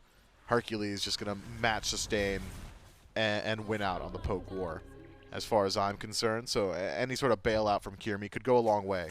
On the solo side, with the more attention you focus there, the more likely that the Highland Ravens can leverage that high DPS ultimate from Scream. So good at shutting down these objectives, burning through Gold Furies or Onis, or anything like that, Pyromancers as well. Means that it is a difficult job now for Kyrmi, who wants to be proactive on map, wants to get things started with his ultimate, but simultaneously needs to play spoiler to Scream's game. All the while, Ven's hard scaling into the late game, BaRRaCCuDDa's hard scaling into the late game. Yeah, I'm gonna go full circle with this. Whatever Trelly was saying on the desk about the Highland Ravens draft, I disagree completely. I love everything that's happening here. Well, we'll see if it stays that way as time goes on. Maybe it will. Inbound, kissed out. We'll be able to walk away. Scream's over here, though. Kyrmi following just behind, but up onto the trees. Jumping across a couple branches. Great ult from Hurry. Immunes out the knockup. And stops that fight before it can even happen. Kyrmi gonna have to fall back. And very different style of game. And definitely a different impact from the switch, just from Susano onto the Ratatoskr. And so far, Mifflin, it's slowed things down for the Gladiators. Maybe too much. I don't know about all that. The Gladiators also scale well in the late. I think it comes down to execution on field. How much value is Scary D getting from his ultimate? He's got a great counter pick into a lot of what the Highland Ravens have got. Certainly has slowed down the Gilded Gladiators, but Gold's not out of control. Experience not out of control just yet either. Keep your eyes on Kyrmi. I think the best moments of his game still ahead of him, for sure. Anytime that he's fighting around Hurriwind, though, going to be miserable. I mean, Undying Love just stops every single bit of Ratatoskr's kit. I mean, you can't dunk. And if you're not finding the knock-up, you're probably not going to get the stun afterward. You don't want to have to dedicate the dash. So play away from Hurriwind, I think probably the best avenue for Kyrmi for the next couple of minutes. Now it seems like the Gladiator small reset. Missed stun there from Kyrmi onto Scream. Gives him a little bit of a pause. And I have, as long as Inbound will let me ask it, a question for you, Mifflin. But we'll see whether or not it ends up being any sort of relevant. Inbound's just getting melted. Snipes even as well. Yeah, no, that investment from the Ravens, they should be getting that kill no problem. You have to think, there's so many people over here. Maybe they pull the Fury. But no, it's going to be a small reset. Kyrmi's off on the other side of the world. Maybe an opening for the Ravens they're not going to opt into, but they get a kill onto the support. And even better, they put it onto their Hebo, get another assist for Scream. Yeah, clean play there. It does go without showing, but it happened. Kyrmi lines up against Ven in the jungle, actually forces that crushing wave defensively. Kyrmi eats the brunt of its damage, which is why he's so low HP around that speed buff, and allows Ven to reposition with that ultimate and get involved and take away the kill from his ally. We'll call it kill secure. I'm not sure how necessary it was, but another kill on your Hebo always feels good. And the Highland Ravens now starting to stack up a pretty nice lead for themselves. I imagine we see them move in towards the Gold Fury relatively shortly. Screams hit some pretty significant power spikes. We'll have that Transcendence finish stacking pretty shortly. And maybe even a Soul Eater in the next slot. If that's the case, maybe no Gold Fury pull. You got to wait a little while to stack up your second item. But there is certainly a lot of burn potential. Secure also favors the Highland Ravens. Even in a no ultimate game, right? Let's say every ultimate's off the map. The Highland Ravens with Water Cannon or Water Spout should be able to outsecure just about anything the Gilded Gladiators could throw at it. So Gold Fury certainly on the menu for the Highland Ravens. Gilded Gladiators, on the other hand, play spoiler. Make sure you're holding on to Kyrmi's ultimate. He needs to be ready at all times to defend either neutral objective. We're about a minute out from the Pyromancer spawning up. You need him available in either of those scenarios. But that's got to be so frustrating, where Kyrmi has to think to himself, well, I can't gank where Afro is, and that's mid now, so I can't deal with Ben. I could rotate over towards BaRRaCCuDDa, but he's so good at buying time. Rat sure could likely chase out, but Ram's a very safe pick. You don't want to rotate back towards the Soul Lane either, because it's Haddix on Hercules, one of the safer warriors, and has a whole lot of sustain there. So having your game plan restricted to playing spoiler this early, it has just got to be so frustrating. And that's just what Aphrodite provides. I mean, if it's a standard support, as a jungler, that's always one of your favorite places to go. I'll just go jump on the support. Doesn't deal a whole lot of damage, doesn't have a whole lot of defense stacked up at this portion of the game. Fine. Not the case with Aphrodite. Just has so much sustain and so much survivability. And she gives it to someone else as well. It just makes it so difficult for these junglers to exist. And poor Kyrmi has to figure out a way around that. ScRd as well. Haven't seen a whole ton, right? Early gank. Was able to get a kill for the Ravens. And since then, haven't had a whole lot of opportunities to see something massive happen in the solo lane. I've seen a couple of times where Haddix has straight up bullied ScRd out of the totem. And you can see on it. that it's 7. Get off. Presumably going to be 7-2 for the totems. And those add up, Mifflin, right? Normally, most games it's relatively easy to ignore the totem count because most of the time it's even, right? If you go 3, I go 3, who cares? When it's something like this, you can see the gold lead separating. Not a lot, but still ever so slightly in favor of the Ravens. 12 minutes in, Fury seems to be on their mind. Split go the Oracles. So no vision for either squad unless they drop wards. Pyromancer's back up, so neutral objectives spawning into this. And I will use this time to ask you the dumb question I was going to ask you earlier. Oh, you said it was a good question. Well, I think it's a funny question. Oh, nice. Is there a god player combo that makes more sense thematically than Cliodhna for Scream? Ooh, that is a dumb question. You are absolutely correct. Oh, man. Thematically. Maybe one day we get the crossover that gives us like a Snoopy skin for Snoopy. Isn't a Tanuki essentially a panda cat? Like, isn't it basically what that is? Yeah, kind of. So yeah, Danza Burrow and Panda Cat. God, I miss that guy. Tune in to the SEC in North America. I believe he's playing mid. Yeah, right after broadcast today. I don't know if that's his team, but that is North America. That is when SEC. North America happens, yeah, for SEC. And if it's not today, then unfortunately, that just means you're going to have to tune in tomorrow after SBL, see if he's playing there. And if it's not then, try the next day. Yeah, try again on Sunday. A lot of competitive Smite to watch. Wait, eyes up, Core. Never mind. Go back to talking about whatever. The Gold Fury pulled and dropped immediately by the Gladiators. Pulled a second time? Question mark. No inbound, just walking through. The team scatters to the wind. Mifflin, it looked like they were maybe going to feint towards the fight. But instead, they're going to play patiently. That Pyromancer, taken earlier by the Ravens, gives them a small bump in gold. And we're at the 2,500 gold mark.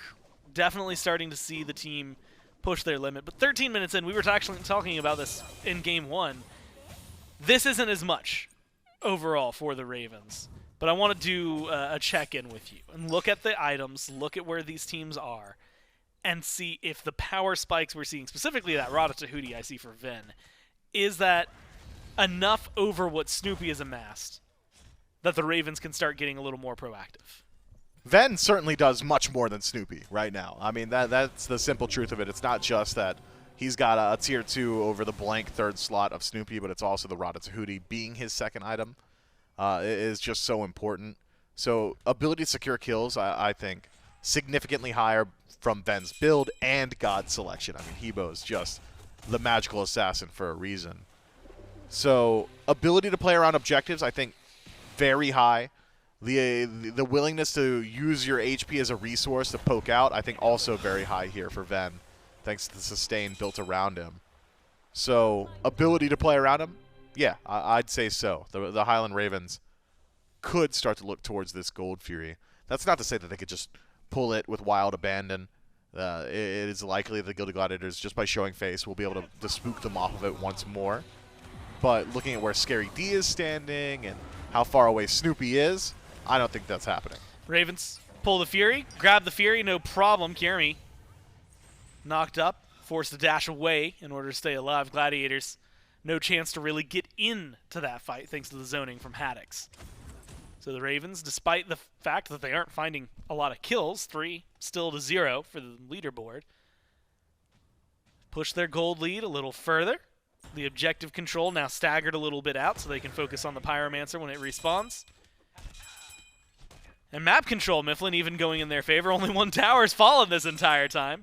Finally, a second one will join it. 1 tier 1 for another.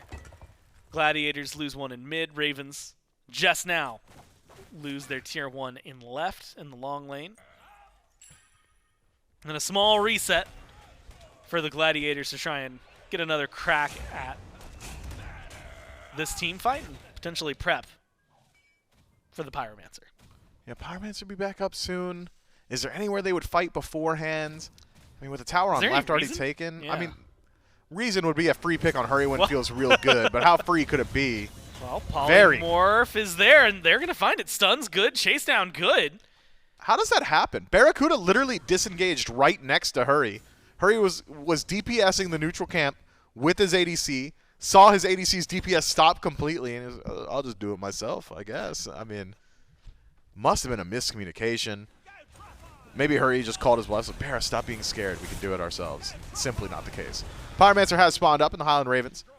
Able to grab that one very quickly, as is the strength of Cliodhna and her ability to deal with these neutral objectives. But at what cost? Going up into the air. Cage from Scary D keeps Haddix locked up.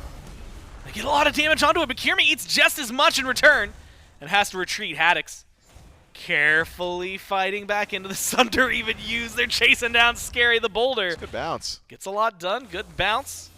But it's not going to find anything massive. Pyromancer, like you said, secured by the Ravens with no flare, and the fight after sputters out without either team finding too much. You know, Hurriwind would tell you that he's the reason they got the Pyromancer right there. You know, I sacrificed myself on he pulled them all over to left. Baited the entire team.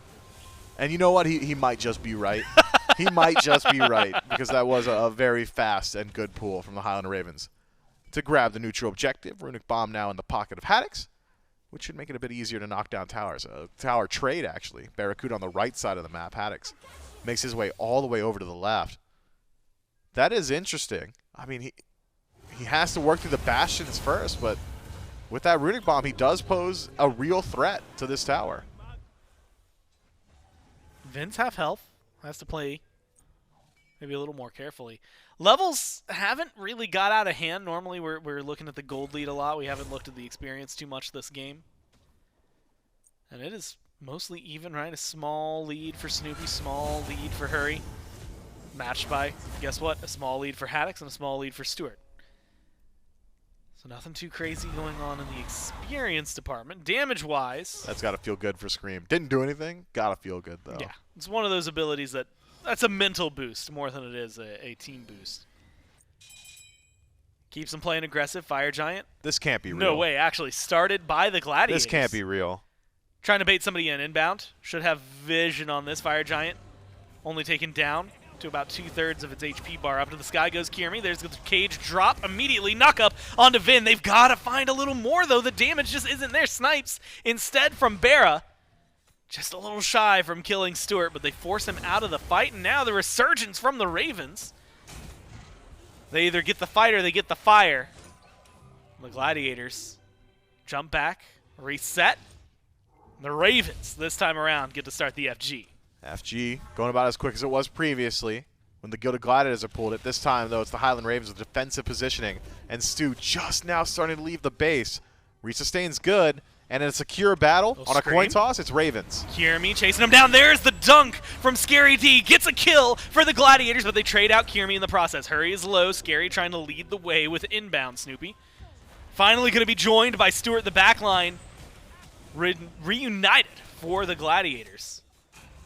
Not able to do too much. Scary finds a massive stun. He's doing so much in the back, and he's got no health. Low health bars. And unfortunately for Scary, he goes down. 2-for-1 trade. With two backliners and inbound, have to back away. Whoa. Stuart knocked up. The damage from BaRRa almost enough. To the point where his ult has almost come back. Haddix chasing down Stu. Won't be able to lock him up, but can fall back. Fire Giant Mifflin is no longer being asked about. Pyromancer. Going to respawn in a second. Same with the Primal Fury on the other side of the map. The Ravens get the better end of the trade, and they get to back off. We're still talking the 4,000 gold, though. Nothing too crazy. 20 minutes in. And still in the realm of possibility, as we just saw, for the Gladiators to clap back. Yeah, Scary D has got to get a little bit reeled in here by his team. Got to reel in that aggression. The willingness to step forward, amazing. Primal Fury pulled once more, burning quickly, and the Gilded Gladiators. Credit for this one, but as always, at what cost? And this time it's Snoopy and Snoopy's relics, I believe. That's beads for the next 3 minutes, just about. That's an easy Fire Giant pickup for the Highland Ravens. If it had to be anybody, you don't want it to be Snoopy. Would have much preferred to be inbound to fall down there, or even maybe Kyrmi or Scary D. Your mage so important at this portion of the game. Fire Giant pulled once more. Good luck to the Gladiators on this defense. 4 versus 5. Scary D sees it. Kyrmi, Stuart in the nearby jungle. Inbound taking a little longer to get here. Fire Giant, 1/4 of its HP left. The Ravens still keeping DPS there. They're going to secure this one, no issue. Vin uses ult to hold on to that one. 4v5, as you had mentioned. Knock up good from Vin. Scary D takes a lot of poke. And who else would lead the way? Vin and Haddix taking the steps forward for the Ravens. They're chasing them down. There's going to be the lockdown. The damage, it's good enough to get a kill here on the inbound. Still Maybe alive. not there. Finally, they're going to end it. Stagger this one out, 30 seconds without the support for the Gladiators. Kyrmi locked down under the tier 2. Gladiators forced to reset. Fire Giant on 5 for the Ravens. Fire Giant on all 5 and plenty of time to play with. BaRRaCCuDDa thinking about a reset here, and will do so. I thought maybe the Highland Ravens would try and push into the tier 2 before inbound had respawned, but inbound not exactly going to stop anyone on a Phoenix or base siege, so making the power play while he's gone, perhaps not as valuable as grabbing another runic bomb, spending up your gold and regrouping on the left side of the map. Plenty of towers still standing here for the Gilded Gladiators, and base defense not as weak as you might expect.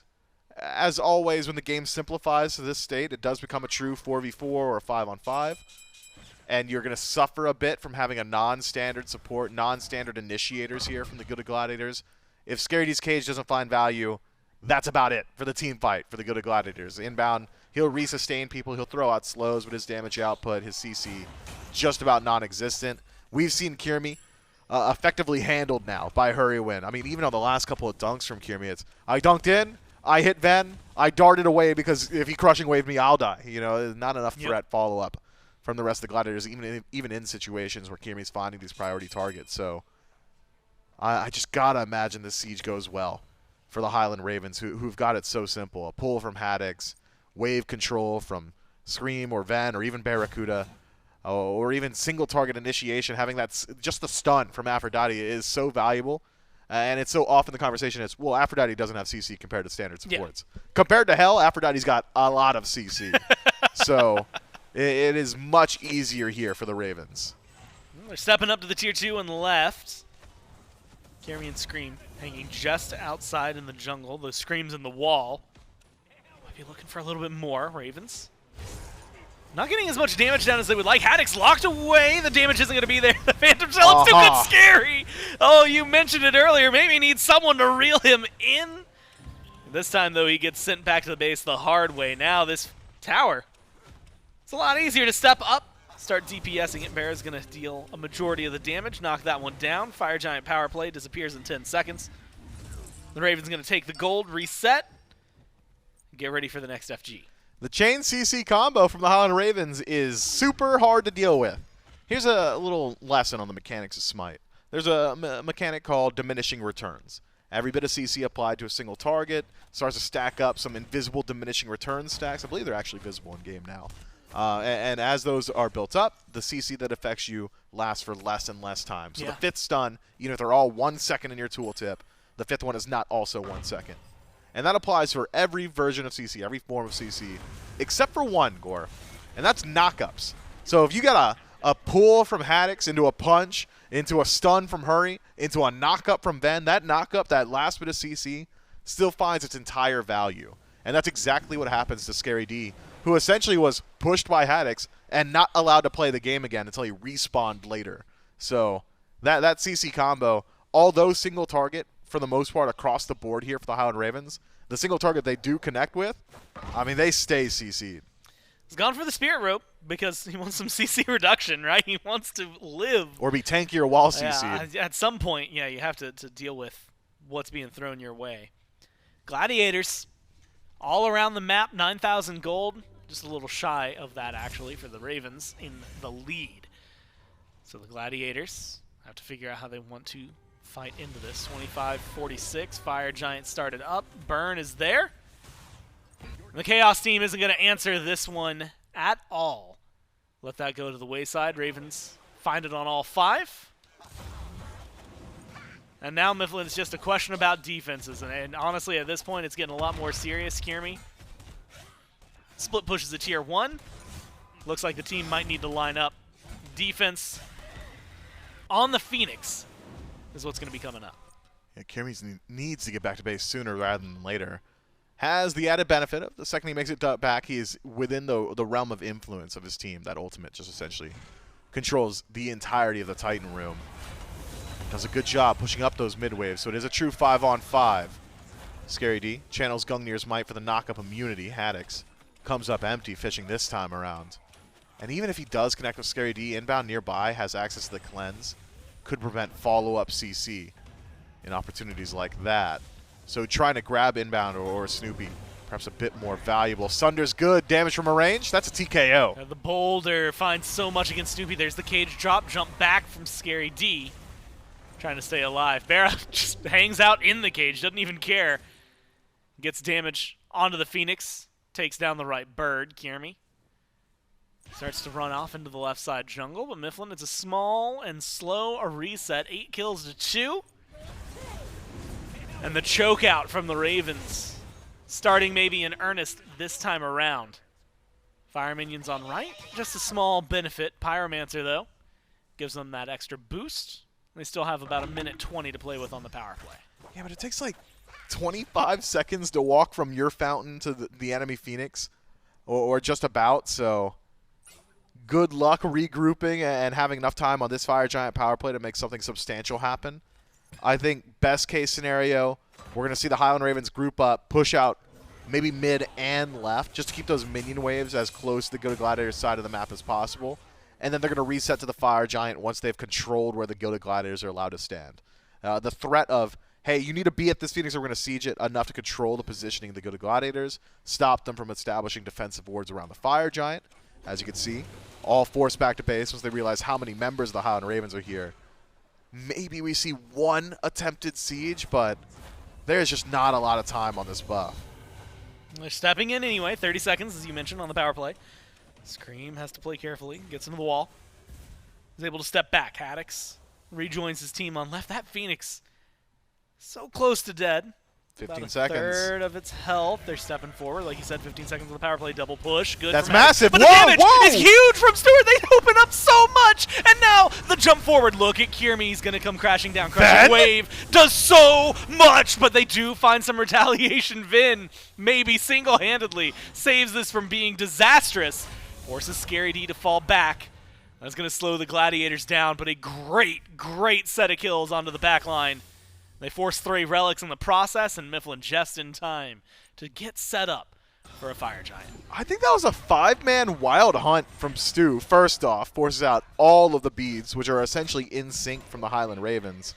Scream, Ven, and BaRRaCCuDDa lose out to that one. Facilitated, of course, by ScRyD and the Ring of Spears.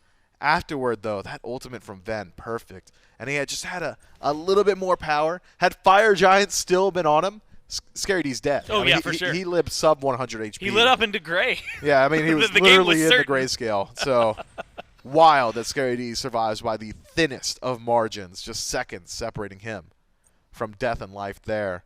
But regardless, the Highland Ravens had already done a lot to break the base. Should be able to respawn all full 5 members alive. Should be able to regroup around this Fire Giant as well. Fortunately for the Gilded Gladiators, though, where the base had been broken is in right. Very easy to defend those waves while simultaneously showing presence around the Fire Giant. So the Highland Ravens, they've still got their work ahead of them. With a significant lead, work's made easy. This Primal Fury minions on left for the weakened Phoenix. Nothing I had to worry about. ScRyD pushed back. Boulder doing a lot. Snipes from BaRRa onto Stuart, trying to get some damage. Kyrmi up in the sky, looking for who he's going to target. Instead, it's just to save his team as they retreat to TKO'd. And a relatively easy play for the Ravens. Step up, deal damage, zone out, and reset for fire. Inbound Snoopy, both still alive and both moving forward. TPN from Scary. TP should be there, and yes, it is. Right there on the left side. Scary joins the fray. Fire Even Giant. jumping in, Inbound takes so much damage in the process, melted. That's so annoying. And Scream picks up that one, 3-1-6 for the jungler on the Ravens. Gladiators get their Phoenix back.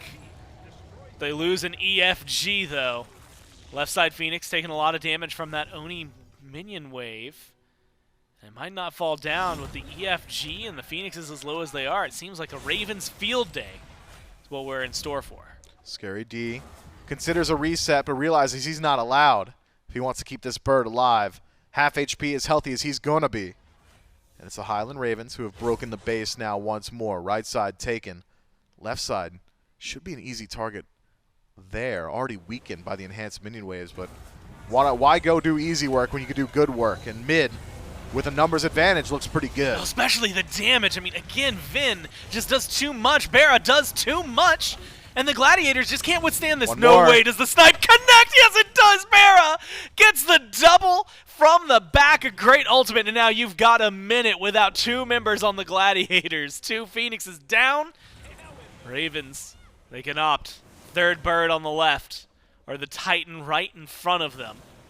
Not a lot of minions to work with. They're bringing up the mid wave. Scream hanging out a little further back than the rest of the squad. Haddix looking for the pull or a push to get this one set up. Minion's going to be walking in. Titan's going to get DPS'd soon. It's a late beads. Haddix is controlling Kyrmi, trying to keep his team with enough room, and man, do they have it. The damage is there, and the Ravens are going to tie this one up. They weren't cooking too well there in game number 1, Mifflin, but when it comes to game 2, it was slow, it was methodical, and it's a win.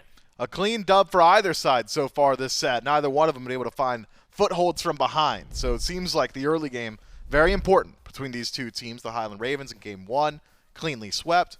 I'd argue a bit of a draft diff there in game 1. Game 2, a little bit more even in the draft, but it's the Highland Ravens who control the pace of the game, and controlling every single objective and every single structure and every single team fight tends to lead to a dead Titan on the other side. And it's just control, control, control. I mean, a lot of that. It's a chokeout. It's the best way I can describe it, because it's like, okay, yeah, you want to go for that Pyromancer? Let's see you do it. We're going to step forward.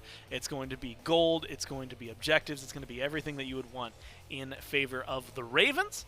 So they tie us up. They push us to 3. We'll find out if the Glads can answer back in kind, or if the Ravens will close this one out right after this.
Tell me you love me.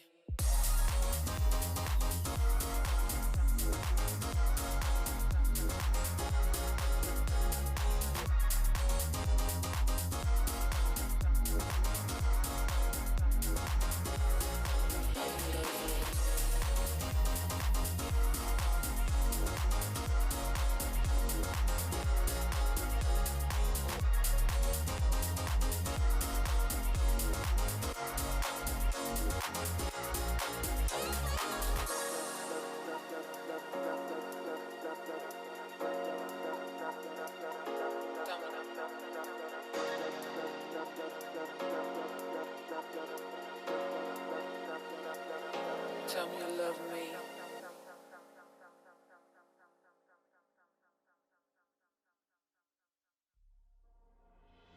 Why did I stay? I should be leaving.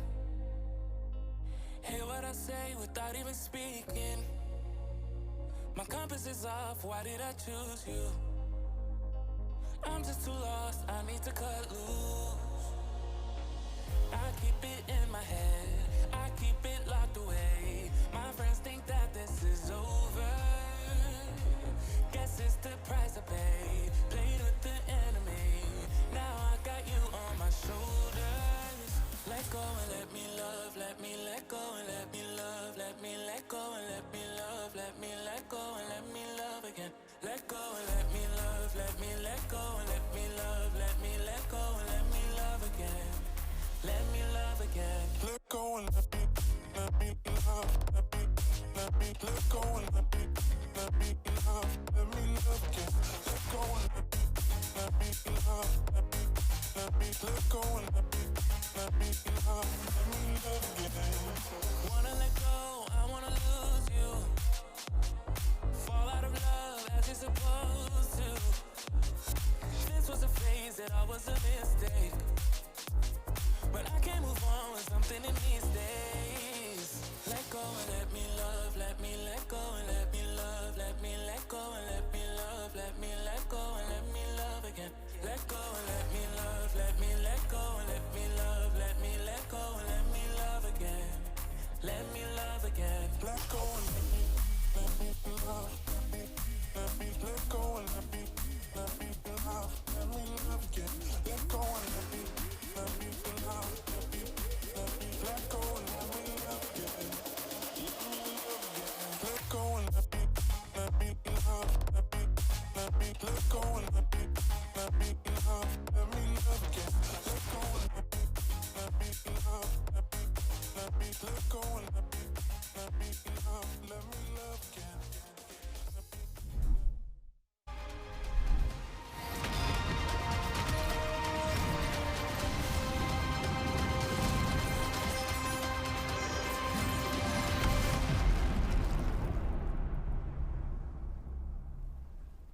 Well, the Highland Ravens will not go down without a fight as they take game number 2 against the Gilded Gladiators and now push the set to a third game, and another opportunity for them to try and close the set for themselves instead. The Aphrodite did not work as hot in game number 1 for the Ravens, but with the composition around it here in game number 2, certainly controlled the pacing of this game. But Charlie, really felt like a lot of this started out at that mid 2v2, level 2.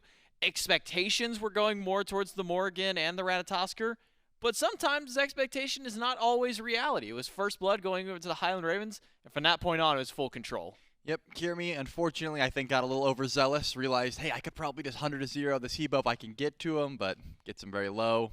Then beats, knocks him up, runs away, and then is able to reset his cooldowns, get first blood. And from the get-go, we talked about early pressure, and early pressure, so important. Giving that first blood over to Ven and not to Kyrmi means that the rest of the game is going to be going in the Highland Ravens' favor, at least for that early stages. And there wasn't many kills. I believe it was like 4 by around 19 minutes or so, but it was just the objective play that the Highland Ravens were able to grab. And to speak to your point about the Afro, this is what happens when you have hard carries on your team that build damage with the Aphrodite, right? There was 4 tanky targets and BaRRa last game, and then in game number 2, now you've got a Hebo with full damage. Scream was building full damage and absolutely popping off on the Cliodhna. It was a lot of that extra benefit of having actual carries attached to the Afro, and because they didn't get rolled over in the early, I mean, the Highland Ravens were just able to dominate the late game. Highland Ravens uncontested pretty much the entirety of that game on objectives. Gilded Gladiators were able to sneak a few in there, but was it essentially just a band-aid to the wounds that were inflicted by the Ravens at this point through. And the Highland Ravens undying for Haddix. Few deaths, at least one to everybody else. So Haddix, the only one who did not fall on his team. At least this time around. 12,000 healing for Hurriwind on the Aphrodite. A step up from what he had in the previous game, but definitely made sure to keep his teammates alive.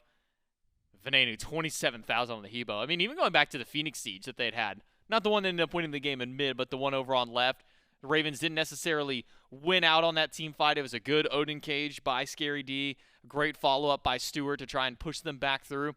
And Venenu decides he's going to make the hero play, spare his teammates, sacrifice himself, crushing waves through 3 people. Yep. Turns around, at least gets a 1-for-1 trade at the end of that one. But little moments like that is why there's been maybe hope at least instilled in this Highland Ravens team kind of from the beginning of the season, now pushing up against the Gilded Gladiators. And they got to do it again, Charlie. You know, that was step 1, was getting the first win of the best of 3 under. Now he can jump themselves into game number 3, trying to recuperate themselves. So now, maybe for the Gladiators, what kind of changes, maybe some things to work on moving from game 2 into game number 3? I think watching the early game fights for sure. If you're going to try and shut down the Hebo early, you got to have that guaranteed kill unlock, right? Kyrmi just oversteps his bounds a bit, and because of that, I'm just going to say it. The Hercules. That has been such an issue, and if you're letting the mid 2v2 get off to a good start, Scream gets an extra assist, he goes over to solo lane, he then ganks Haddix and gets him ahead as well, and then there's this Hercules that is just a constant issue. I think that's going to be a highly contested pick here. The Gilded Gladiators certainly don't have to ban it away. They're trying to grab that one for ScaryD, and now it's up to the Highland Ravens to take away the Vamana or the Hercules. In this slot, I guess you could leave them both open and take one. The Gilded Gladiators are fine with that. They're saying, give us one. Give us the Vamana or the Herc. We'll take either here. And that's exactly where I would be going if I'm the Gilded Gladiators. So the first time in the top 3 of this set, the Gilded Gladiators do not ban away a warrior. Will be the Guan Yu. The Hebo joins the mix, and the Horus still holding through. Meanwhile, the Ravens, they take away Serket and Martikaros. So it does come down now. Do you ban the Herc? Do you ban the Vamana? Or maybe pull the old switch. Don't ban either of them. You get one, Gladiators get one. Kind of get to pick up the extras there. Aphrodite still available. Hell, if you want to go towards one of these healers again.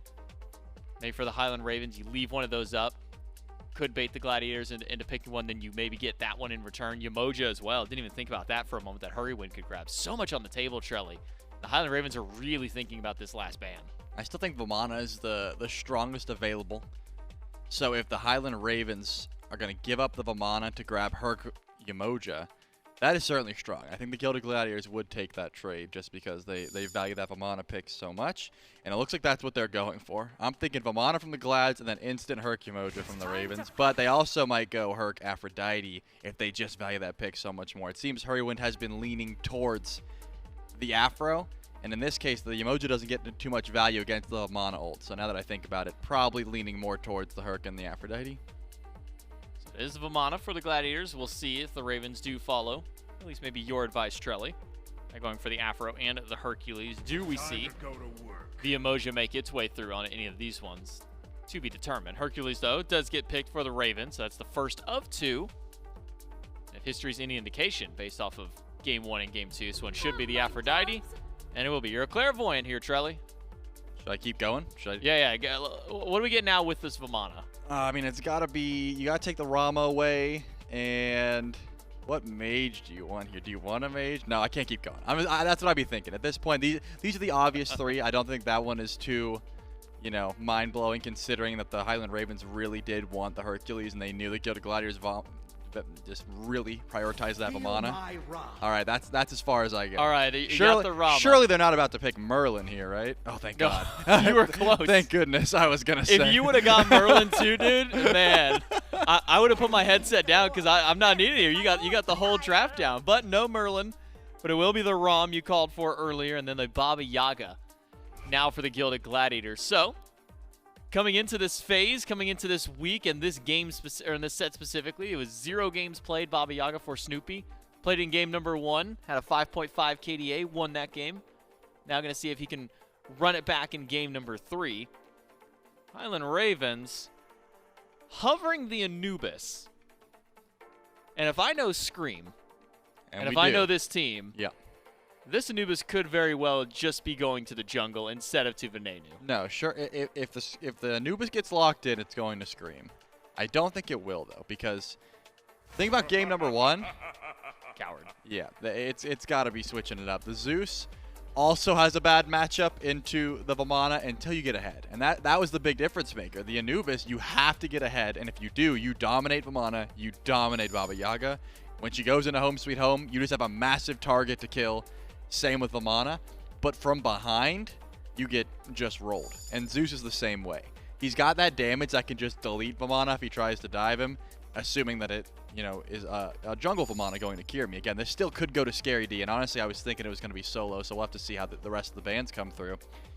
And it looks like the Ravens are also thinking it's going to go over to Kyrmi, considering the Susano ban there, or to SCaryD rather, in the solo lane. And a tankier Vamana is a bit scary. He doesn't kill you as fast, but you can't just delete him as well. It's all about the Zeus damage, though. Keeping the Zeus alive, kiss him to Aphrodite. If he can stay alive, does so much damage in a team fight. Remember, Ven had some pop-up performances earlier on in the season with this same Zeus pick. Izanami and Jingwei, once again the bans for the Gladiators up against BaRRaCCuDDa. Highland Ravens will take Hell and Susano, and then pick up Chernobog for BaRRa this time around. So it's been, I think, a single game so far that BaRRa has been able to play on this Chernobog. Look good doing so. We'll see if he can hold that up now against the Gilded Gladiators. So the question now comes down to, Charlie, the Afro is gone, the Hell is gone. Where do we see Inbowned maybe go for a pick? Notably, Yamoja is still open. Maybe not the most winning performance for a god for Inbound throughout his career, but certainly one that, at least in the latter portion of his Season 8 and rising up into Season 9, was certainly a pick that he had shown a lot more promise on. Yep, certainly has. The Gilded Gladiators are thinking about this one. And just because the Susano ban comes through does not mean that Kyrmi can't take the Vamana into the jungle. It has had some good success. It's got a good matchup into Zeus, Afro, and of course, SCaryD's got a few different picks he could go to here. That Odin, for example, still does get some tremendous value into a Herc Afro Zeus composition. In case you were, thinking about big circles on top of big circles. But I think SCaryD is probably just calling for it. He's like, guys, let me play this guy. I've been having a good time with him. I think the tanky Vamana will give us a better team fight. And then Kyrmi said, no, nerd. Lock in Cthulhu. I want to play the Vamana. You don't get to. Surely, the Bear and Samani solo does not get locked in here. I don't see this ever having a good matchup into the Zeus and Hercules, unless, of course, I guess I'm giving it more credit than it deserves. But at this point, I'm not going to take every hover into consideration because the Gladiators have no clue what they want to play clearly. Yeah, SCaryD's been a bit all over the place with his selections as well. He's had 6 different gods he's only played a single time.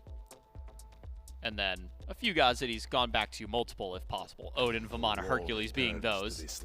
But now Terra joins those selections of gods for one-off for the solo laner of the Gladiators. Now Highland Ravens. Final selection goes to Scream. So what will he pick to go up against this? I mean, you're fighting into Nox and Tyr, very heavy CC composition. Vamana Ram, lot of DPS that comes from those basic attacks. Baba Yaga, ranged. What's maybe in your mind something that's maybe missing from the Ravens composition to try and deal with what the Gladiators have drafted? Well, they could always deal with more CC. Your engage is lacking unless Haddix hits a pull, which honestly hasn't been an issue for most of these Hercules. They're able to step up and find a pull pretty consistently. So if you're just relying on Haddix, that could be fine. And it looks like they just want some quick farm and chase down potential there with the Bakasura. The Cripple is also going to get some tremendous value here. Just about everyone on the side of the Gilded Gladiators has a dash or a movement ability that can get canceled out by the Cripple Goo of the Baka. And you're just trying to get early farm. I mean, the 2v2 damage-wise, you don't have much. I don't think the Baka wants to get too active. You can find a first blood if you pop a Wing Shard and jump in. But more often than not, it's, hey, let's get our quick farm. You go eat some buffs, go for some invades. We'll fight around level 5 when we get those ultimates, which the Highland Ravens have no problem doing, as we saw in game number 2. So now with a full look at the 2 drafts for these teams, Trelly. Highland Ravens Got some early maybe with the Zeus, the Bakasura to try and get some good farm, some good damage early out. Some late game scaling for the Aphrodite, the Chernobog, Hercules kind of going towards late. Meanwhile, opposite side, Gilded Gladiators feel like they've also got quite a bit of strong early, strong late game with their compositions. Do you have maybe one then that kind of ekes out a little bit earlier in the game? Or is this one you're maybe expecting to push towards the depths of a late style of game, maybe that 30, 35-minute style? It does seem like a more passive early game from both of these teams, just because Vamana and Bakasura have tremendous gank potential once they get their ults online, but both of them farm very quickly, and they might just want to ignore each other and try and get as much farm as possible, because it's sort of just, if you ever catch each other in the jungle, the 1v1 is we both drop ults, we both run away. You're not really committing too much in that regard. So I wouldn't be surprised if it's just a farm fest, you know, a low kill game until around those objectives. And as you highlighted it, both of these teams have pretty solid late games as well. I don't really think I give the edge to either. It's really about, do the Highland Ravens protect Ven? Can the Zeus stay alive? If he goes untouched, if the Zeus is just free casting, and pretty much any game, it's just free, right? The Zeus just does too much AoE damage. You're going to be grouped up so well. But if the Vamana is just going to stomp away, if Scary D's constantly getting the beads down off the Zeus, could be rough for the Ravens late game. Now, we've been seeing nerfs to some of the itemization around crit. A lot of hunters have kind of been straying away from that, but that's been maybe a primary part of the Vamana, the Bakasura's kind of ability to get in there and box. Yep. Do you think that some of those nerfs to those items maybe kind of changes the build path for these two as the game goes through, Trelly? I don't imagine so. I'm thinking it's probably still crit, just because if you have an ADC that's going shred anyways, you don't want to go into the double shred. You can, but you really just want that extra crit damage for objectives and such, so I'm thinking it's probably still crit for both. Well, the Gilded Gladiators took game number 1. The Highland Ravens bounced back for 2, but who's going to come out on top for game number 3? To find out, we've got to jump on in with our casters, Gormizer and Mifflin. Thanks so much, J-Mac and Trelly, and of course, Mifflin. We got to get some spice in this one as well, right? You get a very interesting... How's he do it? Like that. You yeah. Get the, I think it's like the arc of the arm. I think that really makes the change. Yeah, we should probably practice how you're salting things. Zeus locked in, picked up here for Venenu. Definitely one that we haven't seen too often. Scary D, maybe a little bit ahead. I expected a lot of tier starting on Tuesday, considering what we learned yesterday. But he just got so excited watching Patch. He's such an excitable guy. I don't know. 1 second stun on the ult, man. And the defense stance, that's gonna feel good. I'm taking him into the jungle. I'm trying to Goomba stomp dudes. I was talking to Aggro because he came in right before the patch notes, and I was telling him, I was like, I just want like some of my favorite days playing Smite, like, and this is gonna sound weird. I actually used to love playing jungle, but it was very specifically, what was it, like season 2? Like if you were on Twitch watching Lasses play tier jungle, that's when I was having the most. Should have been on Twitch watching me play tier jungle in season 2. I mean, it was kind of like my prime, but it's it's whatever. You know, if you were on Twitch in season 2 watching Mifflin play tier jungle, there you go. As we all have nostalgia for, and we're absolutely doing at that time. Okay, all right. Dial it back there, Poindexter. Oh, it's always going to be fun. I'm excited to see what those changes bring, but those aren't in yet. So for those of you who were watching yesterday, still just plain old tier, as much as that hurts, right? It's fearless chains. It's 1 second CCs. I think a lot of fun to have. A lot of pushes, maybe matching Haddix's pressure. A lot to expect from him, and a lot to expect from Kyrmi as well in the jungle on the Vamana. A lot of changes for the Gladiators, but they feel positive. Yeah, I think the Gladiators have got a composition that's very good on dive, which is going to be a primary focus of the late game. Did you call me Poindexter? I did. Why is that just now registered? And truth told, don't know what Poindexter is. I don't know. It's like, it makes me feel like I should have tape on the middle of my glasses because I get bullied so much. I think it's just like nerd, right? But as I was saying, Gore, as I was saying, the dive here for the Gilded Gladiators, much better in game number 3. And that is going to be paramount to a Gilded Gladiators victory, is how well they're able to dive. Because it is completely contingent on killing a couple people here on the Ravens, but maybe one more so than the others. It's the Zeus. If Zeus is allowed to free cast in the team fight and sit in his lightning storm and chain lightning consistently and throw out all these detonates from range, I don't see how the Gilded Gladiators win a team fight against that. I mean, it is so difficult when Zeus gets rolling to stop just the raw damage output that god has. But once you have got a successful dive, a Colossal Fury, Maybe Scary D's forcing out those resources defensively. Things get a little bit easier. Zeus is forced to use his ultimate a little bit more defensively, and you're not nearly as worried about the rest of your team. Once that Zeus is off the table, then it's, okay, well, Scream's on Bakasura, and he's got to get in my face to do what he wants to do, so you can punish that. There's good CC options on the Gilded Gladiators for that. Or, okay, well, BaRRaCCuDDa is doing a whole lot of damage, but ADCs don't really connect with priority targets all that often, and if they are, the fight has already gone pretty south, I'd say. So first things first for the Gilded Gladiators in team fight, and if the desk is to be trusted, we're probably going to get to these team fights. Deal with this Zeus. Highland Ravens, though, dealing with the Zeus and keeping him alive. Simple, I think. Hurriwind's just going to kiss him. Yeah, keeps things very easy. You also have to talk about the fact that, you mentioned the Zeus ult being used aggressively. We've also seen it several times in the past where people just drop it on the Gold Fury, on the Fire Giant, burn an objective, and they don't really care whether or not you're going to join the fight. You can't, because it's just a giant no-play zone.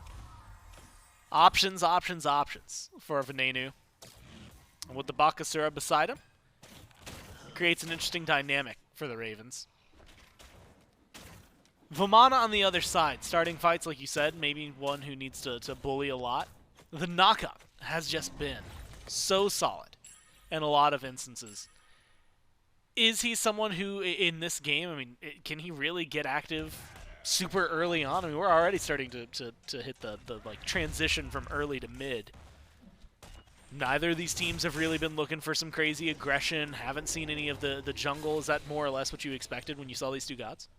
Yeah, I think both Vamana and Bakasura are on a similar trajectory in that they don't feel great in what they can accomplish on their own until Bladed Boomerang happens, and that's the inflection point. Oh, I got Bladed Boomerang, I can start fighting. Oh, I got Bladed Boomerang, I can 100-0 an enemy. Yeah. So until then, for either Vamana or Bakasura, it's more so looking for opportunities created by your allies rather than creating them yourselves. Yeah. So if Van is able to poke out Snoopy, keep him relatively low, then Scream will get involved. Or if someone's getting a little bit crazy on the dive, then Kyrmi can go in and play a counter to that. But as for on your own, not really. Yeah, well, not on his own this time. Scream sees the opportunities created by his duo lane, comes in, roots inbound, smacks him a couple times with some teeth. And takes him out. Good pull back. What a play from Haddix.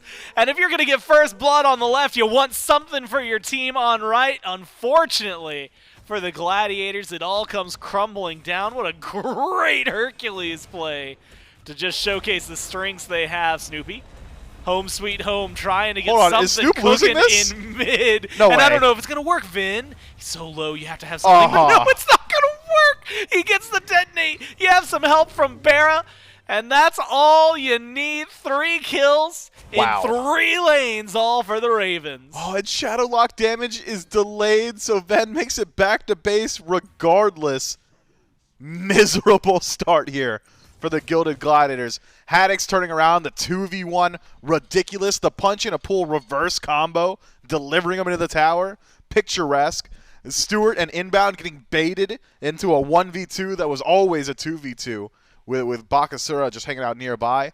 Also, just a miserable situation. And then the ending there, had Snoopy connected firebolts, it's over. I think you just got to hit your shots, right? It would have been simple. Grab your kill. You're not worried about the detonate. He didn't hit his shots. He didn't hit his shots. Didn't hit his shots. Man's got to get back into aim labs a little bit, and work on that. Because getting danced on by Ven on tower line is not ideal.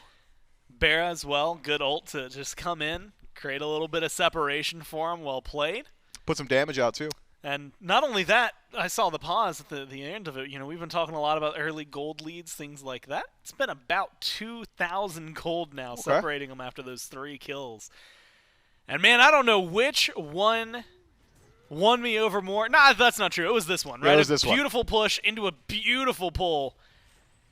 There's not a lot you can do about that. You just got outplayed. Well, there are a couple ways to avoid it. There was 2 on field. And don't get pulled back. Don't get pushed. You can CC immune the pull with your ultimate. You could have Kyrmi tank the tower for you. You could have not been trying to walk into his tower in the first place. There are options. Are they realistic? Yes. Not all of them. In hindsight, are they easy? Yes. But in the moment, perhaps lost on us a bit. And in the high action moments, they so often are.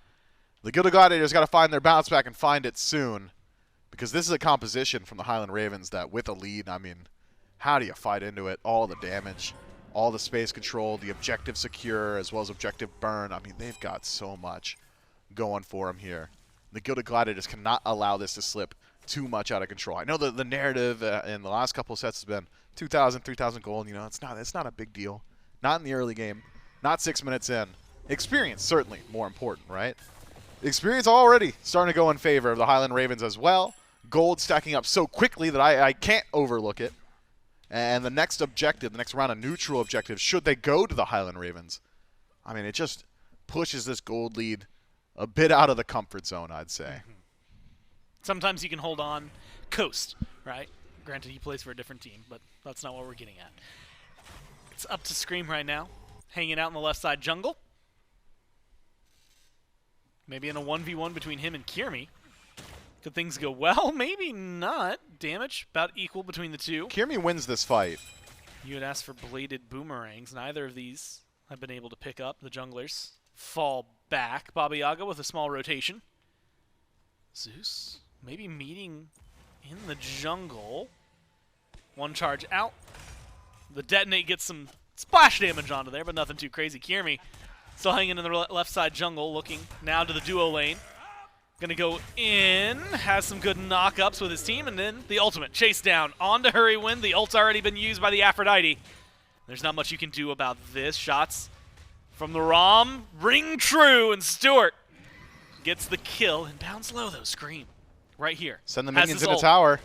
Could do it. Doesn't jump for it just yet. There it is. Was waiting for it. There it is, as you call. Starts one. Maybe immediately looking for the chase down onto Stuart. Is getting the damage, but does not have it all.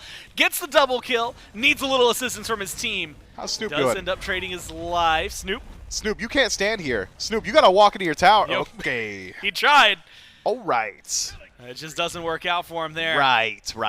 Double kill for Scream, and then a pickup on the fadeaway for the Ravens. Make it 7-2. 3 still dead. Right.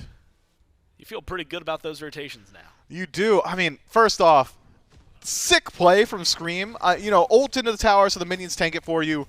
Great. Makes perfect sense. The blink immediately before the minions land properly into the tower so you can close gap before you're put into combat, that's awesome. I mean, that's just a really cool flourish. Does it accomplish a whole lot? Not really. Is it dope? Absolutely. Absolutely it is. Afterward, Snoop looks a bit lost there. I mean, you just got to realize that you're getting auto-attacked for 120 per auto from Ven, and that's before BaRRaCCuDDa starts returning fire. You got to know when to hold them and when to fold them. That was a fold 'em situation 10 out of 10 times, and my man took it all the way to the flop, all right? I mean, you got to get out of there. Tough. Now the Gilded Gladiators really starting to get in the danger zone. That 3,000 now is projecting to happen around the Gold Fury has come a bit sooner, and that objective is still available, and the Highland Ravens are very much just as capable of doing it as they were previously, perhaps even more so now with a more significant lead. You got to find answers somewhere.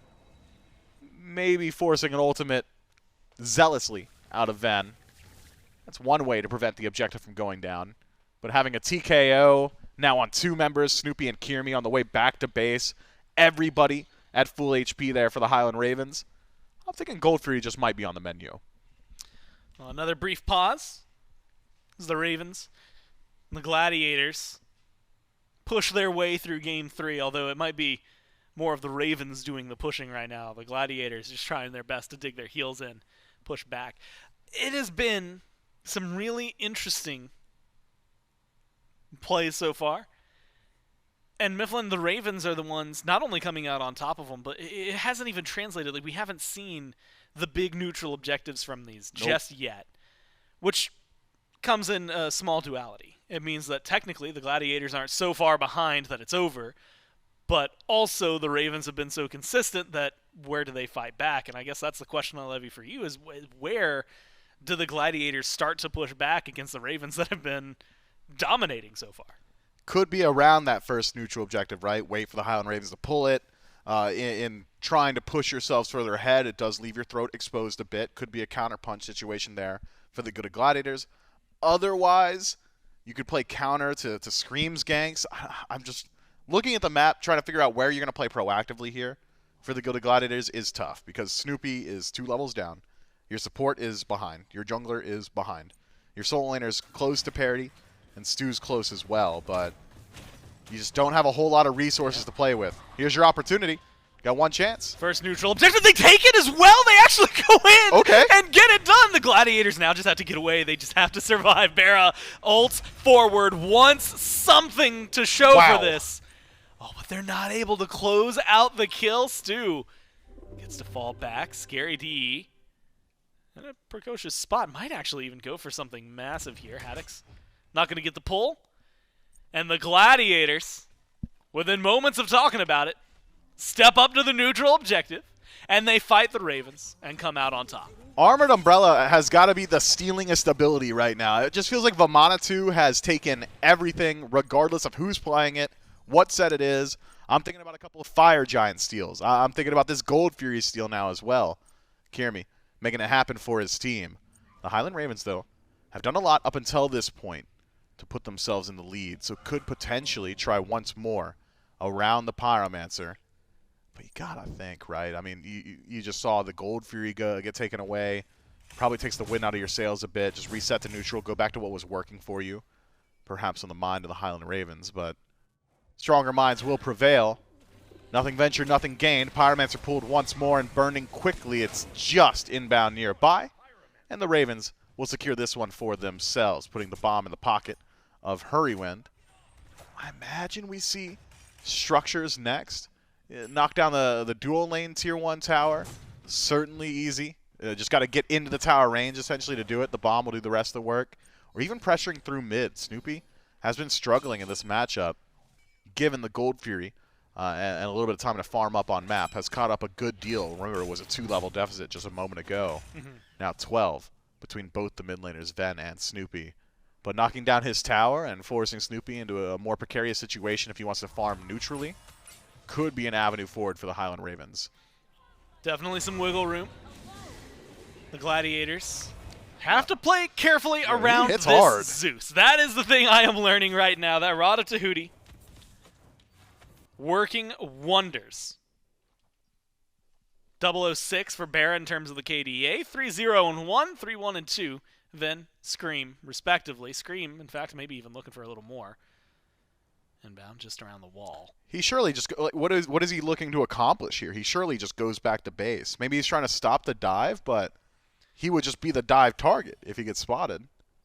It's using, in my mind, third-person camera. Hey, I can see Screammmmm. Hey, by the way, like giving Stu, he's a ward. Yeah, he's a ward. He's literally just a ward. I don't think he's there for any other reason. Maybe to slow it down in the event it happens. But yeah, a ward nonetheless. He's like, yo, Stu, I got some trouble over here. Stu backs up. Yep, that's it.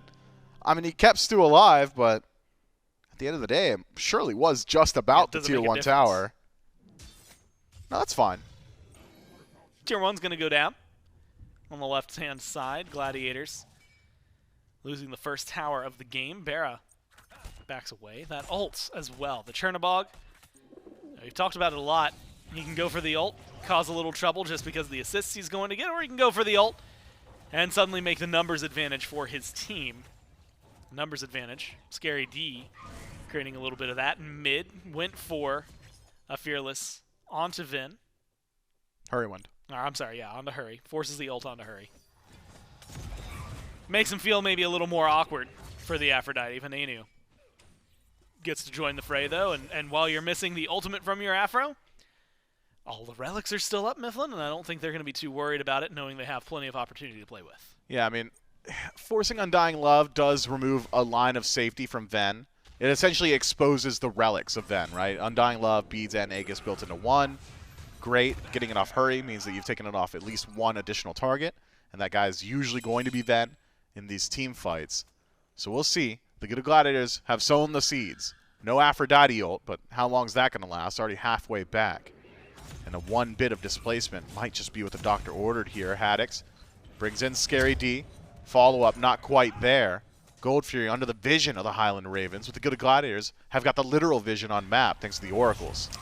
Primal getting melted. Haddix is going to lose his life, but the Ravens get the primal. Now, ult forward from SCaryD. Not able to lock anyone down. Kyrmi goes forward as well with the blink. Now with the ult. Has a lot to do, but Vin drops the ult Kyrmi's and doing a lot. keeps things spread around. He is dead. It goes 1 for 1, and Vin picking up as many as he can for 2. SCaryD and Oh, Kyrmi Ven's for going Haddix crazy and Scream, here. and now they get to walk in. That's all they need. BaRRa does lose his life. Vin has to get an insane chain lightning to make this work out for him. 1 second. If he hits 1, that's it. That's all they need.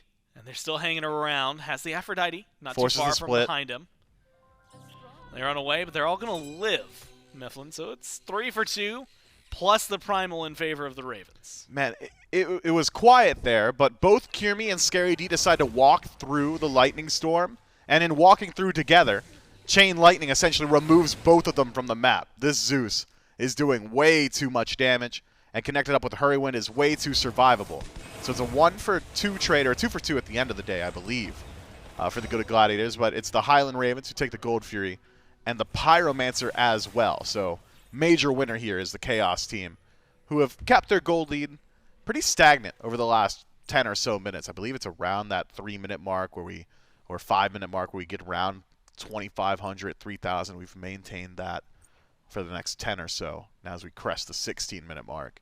But take a peek at the relic score. There is a relic field there from both sides, just a graveyard. Only 1 set of beads still available for the Highland Ravens. That's on Ven, which is less than ideal, to be sure. But the Gilded Gladiators have been struggling to find opportunities to take fights on map. This is your opportunity. The only downside being is there's really no feasible neutral objective to go to afterward. With both Pyro and Gold off the map, although the Gilded Gladiators maybe have their best look at a team fight going forward, there's nowhere to go afterward. Ravens getting a little bit of pressure. Tier 1 mid. Scream getting pressured. Has to drop the ult to stay alive. Trying to keep himself safe. He's going to jump back. BaRRa Snoop ulted too. up into the air. So maybe some back and forth trades, as Ian mentioned. Snoop goes for the ult. SCaryD. Yeah, has SCaryD to ult ulted defensive too. to get away. Just trying to stay alive. Just trying to keep things flowing. 9 to 5 for the kills. Ravens still about 3,000 gold ahead. Maybe going to push that a little further. Boulder going to go a little wide, but it does not matter. Autos there from BaRRa. Scream jumps back, but Kyrmi comes into the back line waiting. But what a great set of CC from the Ravens. Save the jungler and get a kill. He doesn't have to detonate. boot He does! in the detonate. It's devastating here in mid-3. Gone in the blink of an eye for the Gladiators. I mean, the Gladiators just used so many of their resources just before that siege defense that it's simple for the Highland Ravens. It cannot go without saying, though, Hurriwind absolutely the MVP of that exchange. Switches his kiss target to Scream to peel him out of the tower, and then switches back to stop Kyrmi from immediately channeling the Colossal Fury. Just perfect from the Aphrodite. But a fight that the Gilded Gladiators really had no leg in. They should not have been there, considering how much they'd expended just beforehand. Beads forced from Snoopy, who doesn't want to have his jump canceled out there. So now another relic lost, and that's all before the fight even starts in earnest. Fire Giant on all 5, an easy reset for the Highland Ravens, and plenty of gold to collect on map. Permanent structures, 3 still standing, all tier 2s, and the Oni Fury spawning just beforehand. I mean, it could just be a drive-by here from the Ravens. Grab the Oni Fury, start pushing down left, and have your PvE do the rest everywhere else. Sometimes it's just that easy for you, Mifflin. The stars align. We saw it with some cooldowns, actually, in terms of respawns, right? Paul in set number 1 gets to respawn just in time to save their Titan from fire minions. And here, the stars align to keep things going for the Ravens. They get the Fire Giant. They get that Oni Fury, as you mentioned, like a drive-by, as they start marching their way back down left. But it's not met without some adversity. Gladiators race? Getting aggressive onto right. Tier 1 tower with minions. Could be pretty easy. Backs being channeled by quite a few of the Ravens. Canceled for Scream. Sorry, I should say canceled for Hurry. For at least a second there. Now 3 of the Ravens back to continue the push. Tier 2 for Tier 2. Phoenix defense for Phoenix defense, right? Backs are going to be met. At least 2 for the Gladiators. And it seems like that 2 is enough BaRRa's going to ult in. They want the fight over on right. Now, trying to get aggressive BaRRa. It's a lot of damage in the process. Nox ult tries to do at least a little bit in terms of some mitigation, but it's not going to stop too much. Scream kills off Inbowned. The Ravens continue surging forward. And what is currently a 4v4. Vin's going to rejoin. 7-0 and 2 for the Zeus. A huge asset for the Ravens. They force some backs from the Gladiators. Use this FG to knock down a tier 2. Beads and Aegis still on Ven. Ultimate still on Ven and Hurriwind. I had thought it'd be a Phoenix Siege here, but with Inbound spawning in 5 seconds, I suppose wouldn't want to continue the engagement. Haddix, Screammmmm, and BaRRaCCuDDa without their ultimates might just be enough to stop that. And with only 30 seconds left on the power play, why leave it up to risk? So the Highland Ravens, off their first Fire Giant power play, have essentially opened up the entirety of the map. Only one tier 2 tower still standing between them and the last remaining exposed bird of the Gilded Gladiators. And you've got so much of a lead now in gold and experience that your relics are starting to upgrade. You can get vision on field very easily, and the Gilded Gladiators will struggle to fight into that defensive positioning. Inbound, yeah, it probably just shouldn't be here. Getting chased back. Oh, he's dead. If anything, he's buying a bunch of time for his team to maybe set up ward vision coverage over on the FG, right? 50 seconds until that comes back. Inbound pulling as many people over as he can. Eats 2 ultimates. That's actually kind of massive for him. And killing time is the way I would describe this. Pushed against the wall. There's the death. You surely would have preferred to have just died quickly there so you could be there for the Fire Giant. Now he's going to spawn at the exact same time as the Fire Giant, which means there's going to be 15 seconds where he's just not at fire to defend with his team. I guess the Gilded Gladiators just give this one up regardless, so it's not necessarily the biggest deal, but I don't know, ideal world, I think would like to defend this fire, and you'd like to do it 5-on-5. Not exactly an option anymore. Yeah, now, even with the ward coverage, you're just going to watch from far away as this Fire Giant goes down. The Ravens, on cue, start up the Fire Giant once it comes in. Nobody from our bird's eye view stepping forward into that. Baba Yaga might be in a little bit of trouble. Haddix is out fishing. Unfortunately, no bites this time around. BaRRa looks like he's going to back, has ult to get back into the fight and into the engagement. Might not be using it anytime soon. I think very appropriately, Mifflin. We're going to see the Gladiators back up to base. They're going to look for their Phoenix defense, and so I question you. How well are they going to be able to hold back the Ravens from this position? Man, I've got a whole lot of history here in the last, what are we on, week 4 of the SPL, yeah, where the average game time has gone up, and a lot of them in situations like this. It's just really difficult to siege here in year 10. Will the Gilded Gladiators stop the Highland Ravens? I don't think so. I think it's going to be a fast one, Gore. I was hoping to buy more time with that question, if I'm being honest with you. Yeah, it's the Ravens with a back reset. I mean, I can go into it. Well, I mean, it is. Where are their issues? Outside of the fact that there's a 7-0 and 2 Zeus that seems to be free casting. I mean, that's the crux of it. That's a pretty big one, huh?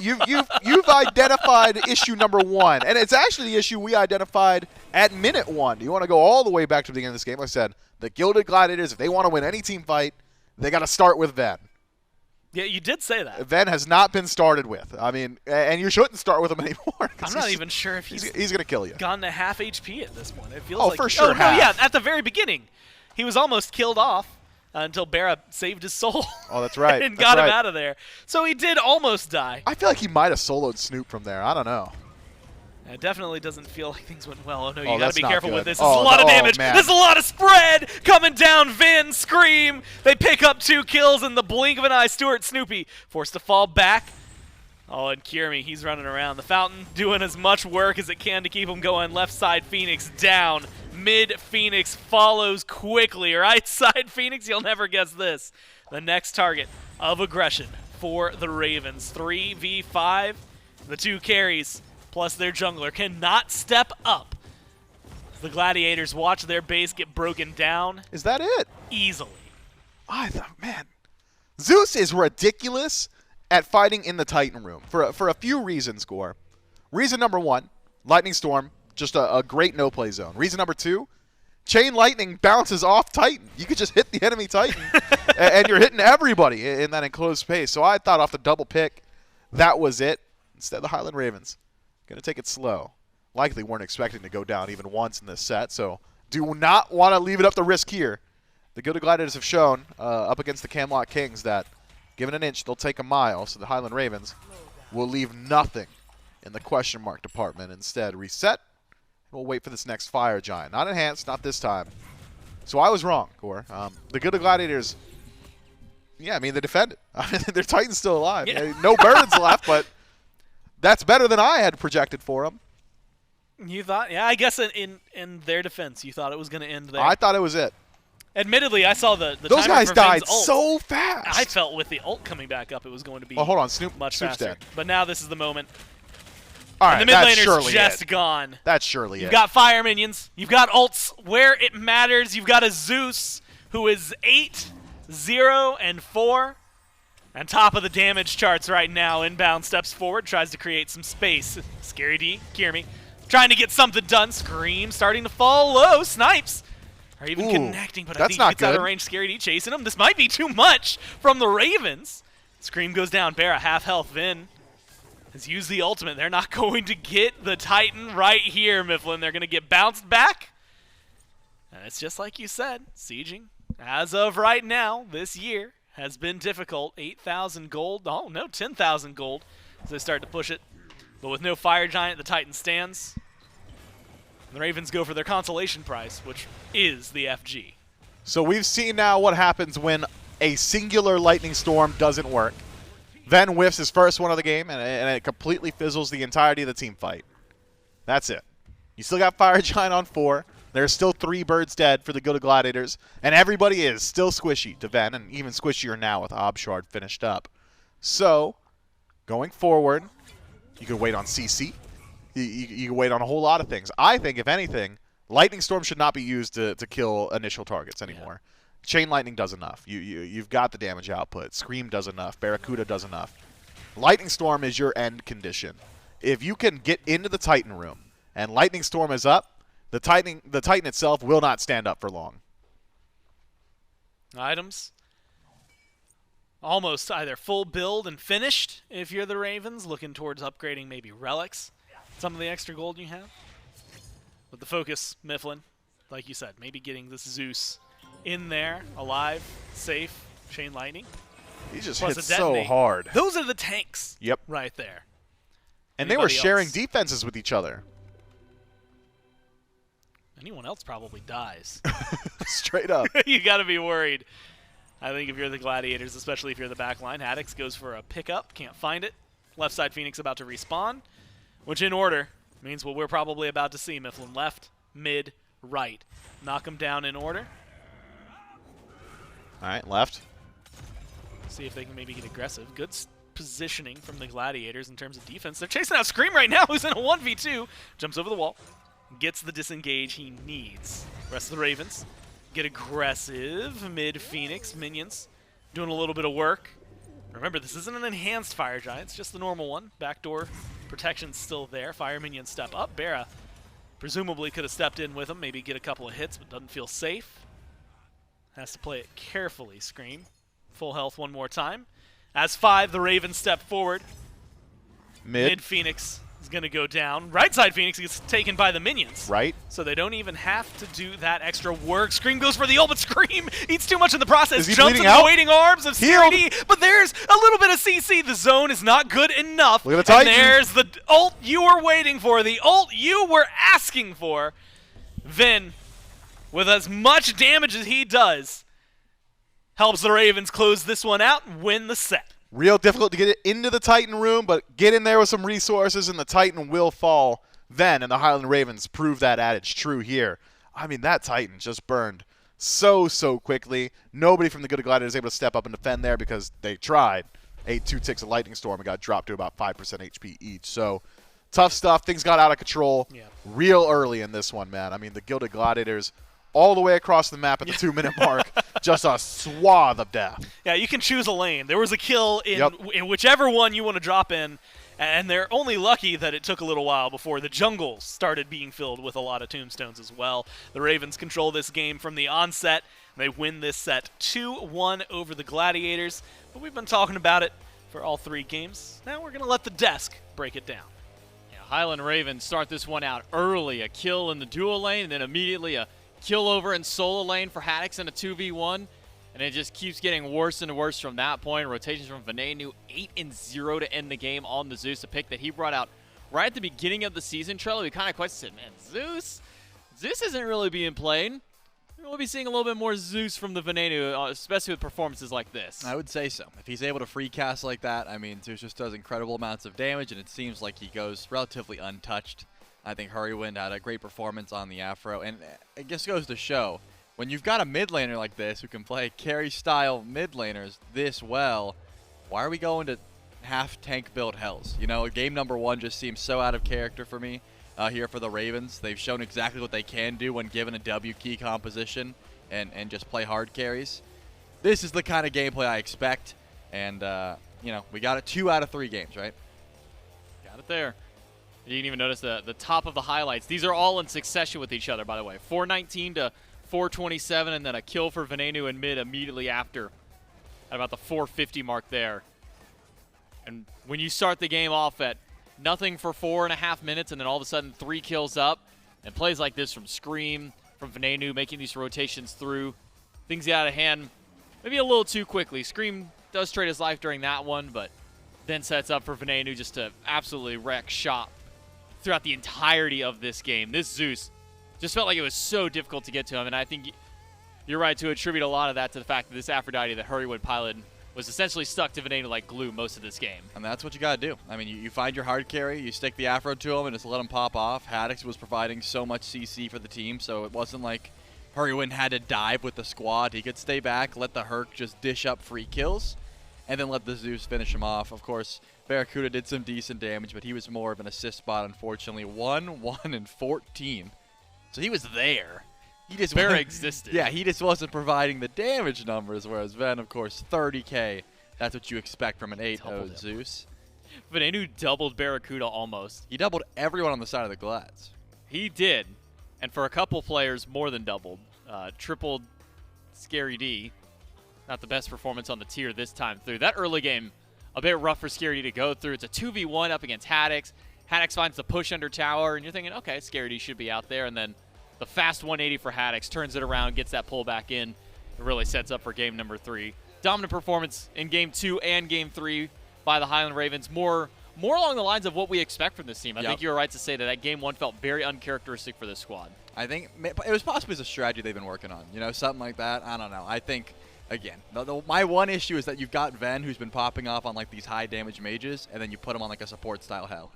It didn't work for me, but hey, they were able to get the 2-1. Yeah, weren't able to find game 1, but game 2 and 3, nice and easy for the Highland Ravens. And we've got Venenu, the man himself, standing by with Gore for our post-game interview. That's right. Doubles the damage of pretty much everybody else. Just like 100 short of doubling BaRRa. You know what? I'll give it to you. One more auto and you would have found it. I'm going to bring BaRRa into this conversation. Between games 2 and 3, he's rushing off to go to the bathroom. He hears me and Miff talking, and we ask him, like, hey, man, what was going on in game 1? Like, what was the draft? And he just goes, I'm gonna be honest, I don't know. So now I want to know your opinion, your thoughts.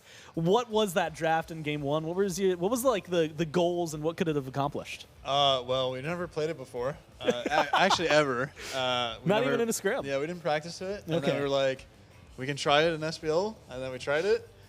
I think it would have worked if we just changed some stuff up, but I think everybody in the whole SMITE community is probably happy it didn't work, because you know, healers are really fun. Yeah, double healer, and very enjoyable. Taking the league by storm if that is successful. Yeah, it's really enjoyable. That being said, what you just said has me thinking that it seems like it might be in the future. It's still a possibility. It's not off the board. It might be off the board. I don't Change know. a couple things. See.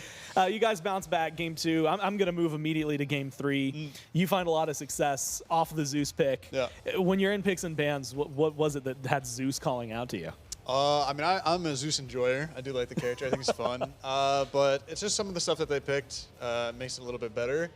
Also kind of opens up the map for us. A lot a lot of early game pressure has to be put on the Zeus, and Yeah. if you kind of feel like some games, if you don't like pressure the Zeus or kill him early, that you kind of just get blown out and snowballed on.